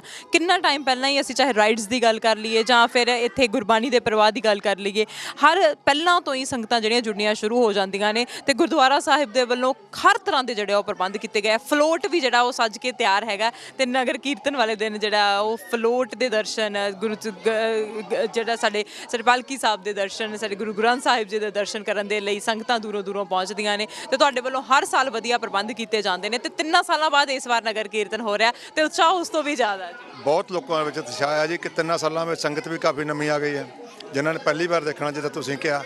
ਤੇ ਉਹਨੇ ਕਹਾ ਕਿ 3 ਸਾਲਾਂ ਦੇ ਵੇਟਿੰਗ ਵੀ ਪੀਰੀਅਡ ਹੈਗਾ ਆ। ਪਰ ਜਿਹੜਾ ਅਸੀਂ ਤਾਂ ਇੱਕ ਜਿੱਦਾਂ ਉਪਰਾਲਾ ਕਰਦੇ ਹਾਂ ਜੀ, ਬਾਕੀ ਜਿਹੜੀ ਸੰਗਤ ਹੈ ਉਹ ਪ੍ਰਬੰਧ ਆਪਣੇ ਆਪ ਹੀ ਕਰਦੀ ਹੈ। ਜਾਂ ਗੁਰੂ ਮਹਾਰਾਜ ਜਿਨ੍ਹਾਂ ਦੇ ਨਾਂ 'ਤੇ ਗੁਰਦੁਆਰਾ ਦਸ਼ਮੇਸ਼ ਦਰਬਾਰ ਆ, ਸਤਿਗੁਰੂ ਸੱਚੇ ਪਾਤਸ਼ਾਹ ਜਿਨ੍ਹਾਂ ਨੇ ਖਾਲਸੇ ਨੂੰ ਸਿਰਜਣਾ ਕੀਤੀ ਹੈ, ਉਹ ਆਪ ਹੀ ਇਹ ਸਾਰਾ ਪ੍ਰੋਗਰਾਮ ਕਰਾ ਲੈਂਦੇ ਆ। ਅਸੀਂ ਤਾਂ ਸਾਡਾ ਮਾੜਾ ਮੋਟਾ ਉਪਰਾਲਾ ਹੁੰਦਾ। ਤੇ ਨਾਲ ਨਾਲ ਇਹ ਦੱਸ ਦਈਏ ਕਿ ਨਗਰ ਕੀਰਤਨ ਵਾਲੇ ਦਿਨ ਜਿਹੜਾ ਉਹ ਸਾਰੀਆਂ ਸੰਗਤਾਂ ਹੁਮ ਹਮਾ ਕੇ ਪਹੁੰਚਣਗੀਆਂ। ਰੂਟ ਜਿਹੜਾ ਉਹ ਸੇਮ ਹੋਣ ਵਾਲਾ, ਸਾਰਿਆਂ ਨੂੰ ਪਤਾ ਕਿ ਨਗਰ ਕੀਰਤਨ ਕਿਹੜੇ ਰੂਟ ਤੋਂ ਦੀ ਲੰਘਦਾ ਹੈਗਾ। ਪਰ ਜਿਹੜੇ ਨਵੇਂ ਆਏ ਨੇ ਉਹਨਾਂ ਨੂੰ ਵੀ ਦੱਸ ਦਈਏ ਕਿ ਰੂਟ ਕਿੱਥੋਂ ਹੋਏਗਾ, ਕਿੱਥੇ ਕਿੱਥੇ ਨਗਰ ਕੀਰਤਨ ਹੋਏਗਾ, ਤਾਂ ਕਿ ਲੋਕ ਜਿਹੜੇ ਆ ਉਹ ਵੱਧ ਤੋਂ ਵੱਧ ਪਹੁੰਚਣ। ਗੁਰਦੁਆਰਾ ਸਾਹਿਬ ਤੋਂ ਆਰੰਭ ਹੋਊਗਾ ਜੀ, 12885 ਗੁਰਦੁਆਰਾ ਸਾਹਿਬ ਦਾ ਐਡਰੈਸ ਆ। ਉੱਥੋਂ 128 ਨੂੰ 128 ਤੋਂ 82 ਐਵੇਨਿਊ ਦੇ ਉੱਤੇ ਫਿਰ ਅਸੀਂ ਲੈਫਟ ਕਰਕੇ 124 ਨੂੰ ਜਾਵਾਂਗੇ। 124 ਤੋਂ ਫਿਰ 76 ਐਵੇਨਿਊ ਦੇ ਉੱਤੇ ਫਿਰ ਅਸੀਂ ਮੁੜ ਕੇ ਲੈਫਟ ਕਰਾਂਗੇ ਤੇ ਮੋੜੇ 128 ਆ ਜਾਂਦਾ। ਤੇ ਜਿਹੜਾ 128 ਤੋਂ ਮੁੜ ਕੇ ਫਿਰ ਅਸੀਂ 76 ਤੋਂ ਲੈਫਟ ਕਰਕੇ 128 ਨੂੰ ਪਵਾਂਗੇ। 128 ਤੋਂ ਮੁੜ ਕੇ ਫਿਰ 85 ਤੋਂ ਫਿਰ ਗੁਰਦੁਆਰਾ ਸਾਹਿਬ ਵਿੱਚ ਐਂਟਰੀ ਹੋਊਗੀ। ਸੋ ਉਮੀਦ ਕਰਦੇ ਹਾਂ ਕਿ ਬਹੁਤ ਸਾਰੀਆਂ ਸੰਗਤਾਂ ਪਹੁੰਚਣਗੀਆਂ। ਮੌਸਮ ਦੀ ਕੋਈ ਪਰਵਾਹ ਨਹੀਂ, ਸਿਰਫ ਤੇ ਸਿਰਫ ਇਹੀ ਪਰਵਾਹ ਹੈ ਕਿ ਅਸੀਂ ਨਗਰ ਕੀਰਤਨ ਦੇ ਵਿੱਚ ਸ਼ਾਮਿਲ ਹੋਣਾ, ਸਾਡੀ ਕਮਿਊਨਿਟੀ ਦਾ ਨਾਂ ਉੱਚਾ ਕਰਨਾ। ਇਹ ਸਿਰਫ ਸਾਡੀ ਕਮਿਊਨਿਟੀ ਨਹੀਂ, ਹੋਰ ਕਮਿਊਨਿਟੀ ਦੇ ਲੋਕ ਵੀ ਬਹੁਤ ਵੱਡੀ ਤਾਦਾਦ ਦੇ ਵਿੱਚ ਪਹੁੰਚਦੇ ਹੈਗੇ ਆ। ਸੋ ਸਭ ਤੋਂ ਵੱਧ ਤੁਹਾਡਾ ਧੰਨਵਾਦ ਕਿ ਇਸ ਤਰ੍ਹਾਂ ਦਾ ਇਨੀਸ਼ੀਏਟਿਵ ਗੁਰਦੁਆਰਾ ਸਾਹਿਬ ਦੇ ਵੱਲੋਂ ਲਿਆ ਜਾਂਦਾ ਤੇ ਬਾਅਦ 'ਚੋਂ ਸਾਰੀਆਂ ਸੰਗਤਾਂ ਦਾ ਜਿਹੜੀਆਂ ਸਾਰੀਆਂ ਇਕੱਠੇ ਹੋ ਕੇ ਇਸ ਤਰ੍ਹਾਂ ਦਾ ਨਗਰ ਕੀਰਤਨ, ਇਸ ਤਰ੍ਹਾਂ ਦਾ ਖਾਲਸਾ ਪਰੇਡ, ਹਰ ਕੋਈ ਆਪਣਾ ਨਾਮ ਦੇ ਰਿਹਾ, ਖਾਲਸਾ ਪਰੇਡ ਕੋਈ ਕਹਿ ਰਿਹਾ ਨਗਰ ਕੀਰਤਨ, ਹਰ ਤਰ੍ਹਾਂ ਦਾ ਹਰ ਕਿਸੇ ਦਾ ਆਪਣਾ ਨਾਮ ਹੈ। ਪਰ ਇਹਨੂੰ ਸਕਸੈਸਫੁਲ ਬਣਾਉਂਦੇ ਆ। ਧੰਨਵਾਦ ਇੱਕ ਵਾਰੀ ਫਿਰ ਤੋਂ। ਕੀ ਕਹੋਗੇ ਜੀ ਐਂਡ ਦੇ ਉੱਤੇ? ਪਹਿਲਾਂ ਤਾਂ ਤੁਹਾਡੇ ਸਾਰੇ ਟੈਲੀਵਿਜ਼ਨ ਜਿਹੜੇ ਤੁਹਾਡਾ ਸਟਾਫ ਹੈ ਸਾਰਿਆਂ ਦਾ ਧੰਨਵਾਦ ਜੀ। ਤੁਸੀਂ ਸਮਾਂ ਕੱਢ ਕੇ ਅੱਜ ਦੇ ਕਵਰੇਜ ਕਰਨ ਦੇ ਲਈ ਆਏ ਆ। ਤੇ ਸਤਿਗੁਰੂ ਸੱਚੇ ਪਾਤਸ਼ਾਹ ਤੁਹਾਡੇ ਸਮੁੱਚੇ ਸਟਾਫ ਦੇ ਉੱਤੇ ਮੇਰਾ ਕਰਨ ਤੇ ਕਾਮਯਾਬੀਆਂ ਬਖਸ਼ਣ। ਤੇ ਸੰਗਤ ਨੂੰ ਸੁਨੇਹਾ ਇਹ ਹੈ ਕਿ ਆਓ ਸਾਰੇ ਜਣੇ ਰਲ ਮਿਲ ਕੇ ਆਪਾਂ ਖਾਲਸੇ ਦਾ ਜਿਹੜਾ ਦਿਨ ਆ ਮਨਾਉਣਾ, ਇੱਕ ਦੂਜੇ ਦੀ ਰਿਸਪੈਕਟ ਦੇ ਨਾਲ, ਇੱਕ ਦੂਜੇ ਦੀ ਮਿਲ ਵਰਤਣ ਦੇ ਨਾਲ ਸਾਰਿਆਂ ਨੇ ਇਕੱਠੇ ਹੋ ਕੇ ਮਨਾਈਏ। ਸਫਾਈ ਦਾ ਖਿਆਲ ਰੱਖੀਏ। ਤੇ ਸਾਰੀਆਂ ਜਿਹੜੀਆਂ ਦੂਜੀਆਂ ਕਮਿਊਨਿਟੀਆਂ ਆਉਣੀਆਂ ਉਹਨਾਂ ਨੂੰ ਵੀ ਆਪਾਂ ਸਤਿਕਾਰ ਦਈਏ, ਤਾਂ ਕਿ ਜਿਹੜਾ ਇਹ ਸਾਡਾ ਅੱਜ ਦਾ ਫੰਕਸ਼ਨ ਹੈ ਕਿ ਇੱਕ ਇਤਿਹਾਸਕ ਫੰਕਸ਼ਨ ਹੋ ਕੇ ਨਿਬੜੇ ਜੀ। ਇੱਕ ਵਾਰੀ ਫਿਰ ਤੋਂ ਧੰਨਵਾਦ ਤੁਹਾਡਾ ਬਹੁਤ-ਬਹੁਤ। ਵਾਹਿਗੁਰੂ ਜੀ ਕਾ ਖਾਲਸਾ, ਵਾਹਿਗੁਰੂ ਜੀ ਕੀ ਫਤਿਹ ਜੀ। ਗੁਰਦੁਆਰਾ ਸਾਹਿਬ ਦਸ਼ਮੇਸ਼ ਦਰਬਾਰ ਪਹੁੰਚੇ ਹੋਏ ਆ, ਜਿੱਥੇ ਤਿਆਰੀਆਂ ਹੋ ਰਹੀਆਂ ਨੇ ਨਗਰ ਕੀਰਤਨ ਦੀਆਂ। 22 ਤਰੀਕ ਨੂੰ ਨਗਰ ਕੀਰਤਨ ਹੈ ਤੇ ਨਗਰ ਕੀਰਤਨ ਦੇ ਵਿੱਚ ਜਿੰਨੇ ਵੀ ਲੋਕ ਆ ਸਕਦੇ ਆ ਜ਼ਰੂਰ ਸ਼ਮੂਲੀਅਤ ਕਰੋ, ਨਹੀਂ ਤਾਂ ਸਾਂਝਾ ਟੀਵੀ ਦੇ ਵੱਲੋਂ ਲਾਈਵ ਨਗਰ ਕੀਰਤਨ ਜਿਹੜਾ ਦਿਖਾਇਆ ਜਾਵੇਗਾ ਘਰ ਦੇ ਵਿੱਚ ਬੈਠ ਕੇ, ਜਾਂ ਜਿਹੜੇ ਇੱਥੇ ਨਹੀਂ ਸ਼ਮੂਲੀਅਤ ਕਰ ਸਕਦੇ ਉਹ ਦਰਸ਼ਨ ਜਿਹੜੇ ਜ਼ਰੂਰ ਕਰ ਸਕਦੇ ਆ।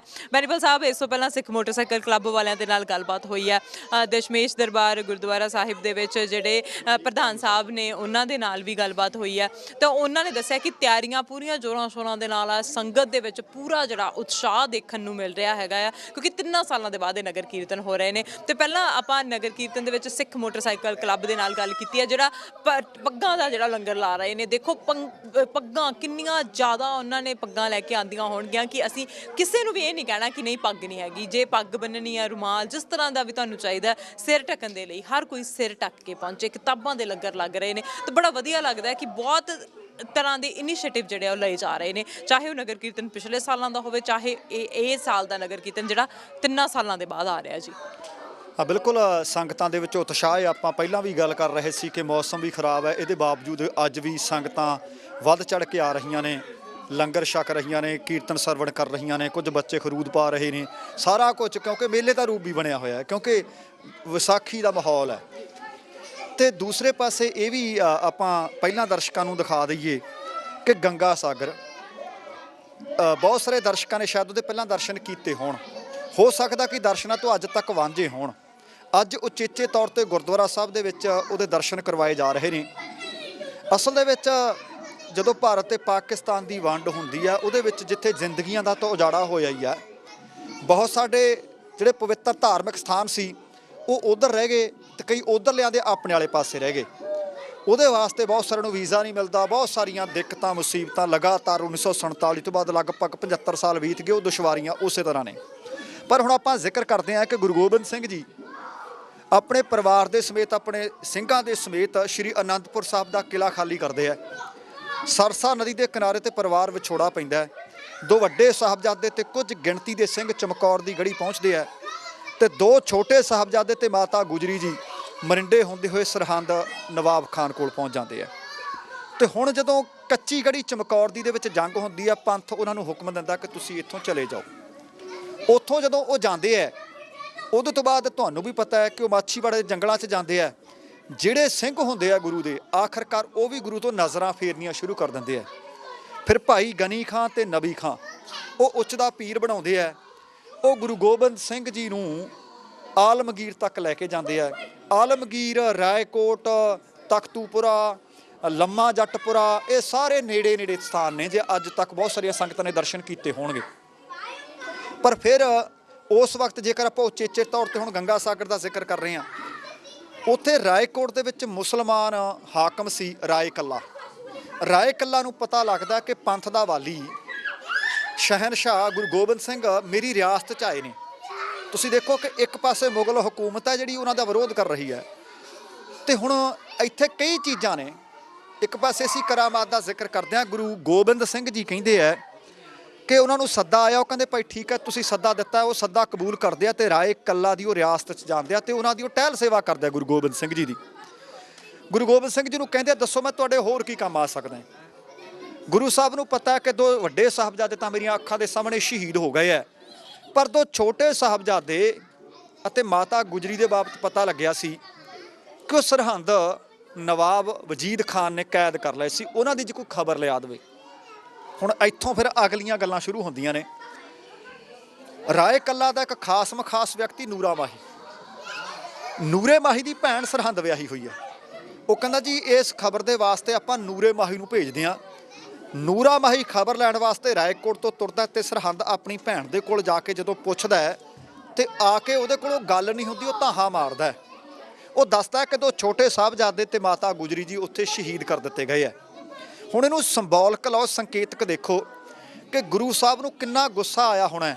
ਗੁਰੂ ਸਾਹਿਬ ਦੇ ਹੱਥ ਵਿੱਚ ਤੀਰ ਹੈ, ਕਾਹੀਂ ਦਾ ਬੂਟਾ ਉੱਗਿਆ ਹੋਇਆ, ਤੀਰ ਦੇ ਨਾਲ ਬੂਟੇ ਦੀਆਂ ਜੜਾਂ ਪੁੱਟ ਕੇ ਉਹ ਮਾਰਦੇ ਆ।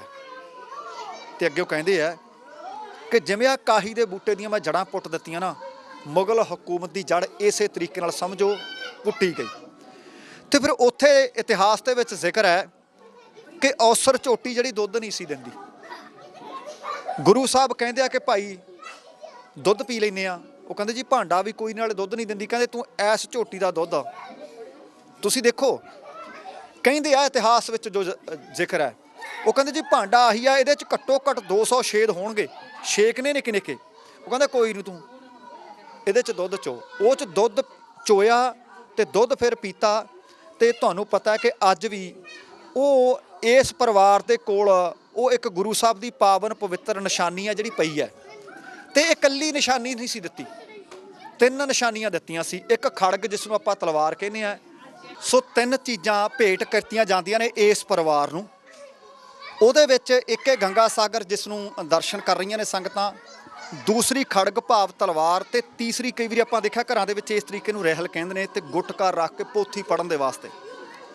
ਤੋਂ ਲੱਕੜ ਦੀ ਸੀ, ਉਹ ਪਰਿਵਾਰ ਨੇ ਕਾਫੀ ਦੇਰ ਤੱਕ ਤਾਂ ਸੰਭਾਲ ਕੇ ਰੱਖੀ, ਪਰ ਆਖਰਕਾਰ ਉਹਨਾਂ ਕੋਲੋਂ ਉਹ ਖਰਾਬ ਹੋ ਗਈ, ਲੱਕੜ ਦੀ ਚੀਜ਼ ਸੀ। ਤੇ ਜਿਹੜੀ ਤਲਵਾਰ ਜਿਹੜੀ ਖੜਗ ਦਿੱਤੀ ਸੀ ਗੁਰੂ ਗੋਬਿੰਦ ਸਿੰਘ ਜੀ ਨੇ ਉਸ ਪਰਿਵਾਰ ਨੂੰ, ਤਕਰੀਬਨ ਪਰਿਵਾਰ ਦੇ ਵੱਲੋਂ ਜਾਣਕਾਰੀ ਦਿੱਤੀ ਜਾਂਦੀ ਹੈ ਕਿ 150 ਸਾਲ ਸਾਡੇ ਪਰਿਵਾਰ ਨੇ ਉਹ ਵੀ ਸੰਭਾਲ ਕੇ ਰੱਖੀ, ਪਰ ਹੁਣ ਉਹ ਵੀ ਹੈ ਨਹੀਂ। ਤੇ ਇੱਕੋ ਇੱਕ ਇਹ ਨਿਸ਼ਾਨੀ ਇਸ ਪਰਿਵਾਰ ਦੇ ਕੋਲ ਹੈ। ਤੇ ਜਦੋਂ ਭਾਰਤ ਤੇ ਪਾਕਿਸਤਾਨ ਦੀ ਵੰਡ ਹੁੰਦੀ ਹੈ, ਇਹ ਪਰਿਵਾਰ ਉੱਧਰ ਚਲਾ ਜਾਂਦਾ ਹੈ। ਤੇ 1947 ਦੇ ਵਿੱਚ ਭਾਰਤ ਪਾਕਿਸਤਾਨ ਦੀ ਵੰਡ ਹੁੰਦੀ ਹੈ, ਤੇ 1953 ਦੇ ਵਿੱਚ ਇਹਨਾਂ ਦੇ ਪਿਤਾ ਜੀ ਜਿਹੜੇ ਉੱਧਰ ਲੈ ਕੇ ਗਏ, ਉਹਨਾਂ ਦੀ ਮੌਤ ਹੋ ਜਾਂਦੀ ਹੈ। ਸੋ ਇਹ ਲਗਭਗ 4 ਸਾਲਾਂ ਦੇ ਸੀ। ਉਹ ਅੱਗੋਂ ਹੁੰਦੀ ਹੋਈ ਤੇ ਫਿਰ ਸੰਗਤਾਂ ਦੇ ਵਿੱਚ ਉਤਸ਼ਾਹ ਹੈ। ਅੱਜ ਵੀ ਆਪਾਂ ਨੂੰ ਪਤਾ ਕਿ ਗੁਰੂ ਸਾਹਿਬ ਦੀ ਚੀਜ਼ ਹੋਵੇ, ਉਹਨੂੰ ਹੱਥ ਲੱਗੇ ਹੋਣ, ਉਹ ਕਿੰਨੀ ਪਾਕ ਪਵਿੱਤਰ ਚੀਜ਼ ਹੋਣੀ ਹੈ। ਸੋ ਸੰਗਤਾਂ ਉਹਦੇ ਦਰਸ਼ਨ ਕਰ ਰਹੀਆਂ ਨੇ, ਨਤਮਸਤਕ ਹੋ ਰਹੀਆਂ ਨੇ, ਪਰ ਬਹੁਤ ਸਾਰੇ ਲੋਕ ਨੇ ਇਹਦੇ ਤੇ ਕਿੰਤੂ ਪਰੰਤੂ ਵੀ ਕਰਦੇ ਆ। ਪਰ ਹਾਂ, ਸਮੇਂ ਦੇ ਹਿਸਾਬ ਨਾਲ ਜੇ ਅਸੀਂ ਗੁਰੂਆਂ ਤੇ ਵੀ ਕਿੰਤੂ ਕਰਨਾ, ਫਿਰ ਤੇ ਮੇਰੇ ਖਿਆਲ ਦੇ ਵਿੱਚ ਕੋਈ ਰਹਿ ਹੀ ਕੁਛ ਨਹੀਂ ਜਾਂਦਾ। ਪਰ ਹਾਂ, ਇਹ ਚੀਜ਼ ਦੇਖਣ ਵਾਲੀ ਹੈ ਕਿ ਇੱਕ ਪਾਸੇ ਮੁਗਲ ਹਕੂਮਤ ਉਸ ਵਕਤ ਦੇ ਮੁਸਲਮਾਨ ਉਹਨਾਂ ਦੇ ਪਰਿਵਾਰ ਨੂੰ ਸ਼ਹੀਦ ਕਰ ਰਿਹਾ, ਤੇ ਦੂਸਰੇ ਪਾਸੇ ਇੱਕ ਮੁਸਲਮਾਨ ਹੁਕਮਰਾਨ ਹੀ ਉਹਨਾਂ ਨੂੰ ਆਪਣੇ ਘਰ ਦੇ ਵਿੱਚ ਰਹਿਣ ਵਾਸਤੇ ਥਾਂ ਦਿੰਦਾ। ਤੇ ਫਿਰ ਆਪਣੇ ਅਹਿਲਕਾਰ ਦੇ ਕੋਲੋਂ ਖਬਰ ਲੈ ਕੇ ਆਉਂਦੇ ਨੇ, ਤੇ ਫਿਰ ਉੱਚ ਦਾ ਪੀਰ ਬਣਾ ਕੇ ਵੀ ਮੁਸਲਮਾਨ ਛੱਡਦੇ ਨੇ। ਇਹਦਾ ਮਤਲਬ ਕੀ ਹੈ ਕਿ ਇਨਸਾਨੀਅਤ ਨੂੰ ਮੁਹੱਬਤ ਕਰੋ। ਧਰਮਾਂ ਤੋਂ ਉੱਪਰ ਉੱਠਣ ਦਾ ਜ਼ਿਕਰ ਸੀ, ਜਿਹੜੇ ਸਾਡੀ ਸਿੱਖ ਧਰਮ ਦੀ ਜਿਹੜੀ ਫਿਲਾਸਫੀ ਵੀ ਹੈ। ਉਹਦੇ ਤੋਂ ਬਾਅਦ ਫਿਰ ਉਹ ਅੱਗੇ ਵਧਦੇ ਆ, ਉਹ ਦੀਨਾ ਕਾਂਗੜ ਜਾਂਦੇ ਆ, ਜਿੱਥੋਂ ਜ਼ਫਰਨਾਮਾ ਲਿਖਦੇ ਆ, ਖਜ਼ਾਨਵੀ ਢਾਬ ਸ਼੍ਰੀ ਮੁਕਤਸਰ ਸਾਹਿਬ, ਉੱਥੇ ਫਿਰ ਦੁਬਾਰਾ ਜੰਗ ਯੁੱਧ ਹੁੰਦਾ। ਤੇ ਦਮਦਮਾ ਸਾਹਿਬ ਤਲਵੰਡੀ ਸਾਬੋ, ਜਿਸ ਗੁਰੂ ਗ੍ਰੰਥ ਸਾਹਿਬ ਨੂੰ ਆਪਾਂ ਨਤਮਸਤਕ ਹੁੰਦੇ ਆ, ਇਹਦੀ ਸੰਪੂਰਨਤਾਈ ਫਿਰ ਦਮਦਮਾ ਸਾਹਿਬ ਕੀਤੀ ਜਾਂਦੀ ਹੈ। ਉੱਥੋਂ ਫਿਰ ਉਹ ਦੱਖਣ ਵੱਲ ਚਲੇ ਜਾਂਦੇ ਨੇ, ਜਿੱਥੇ ਹਜੂਰ ਸਾਹਿਬ ਨੰਦੇੜ ਦੇ ਵਿੱਚ ਜਾ ਕੇ ਉਹ ਜੋਤੀ ਜੋਤ ਸਮਾ ਜਾਂਦੇ ਨੇ।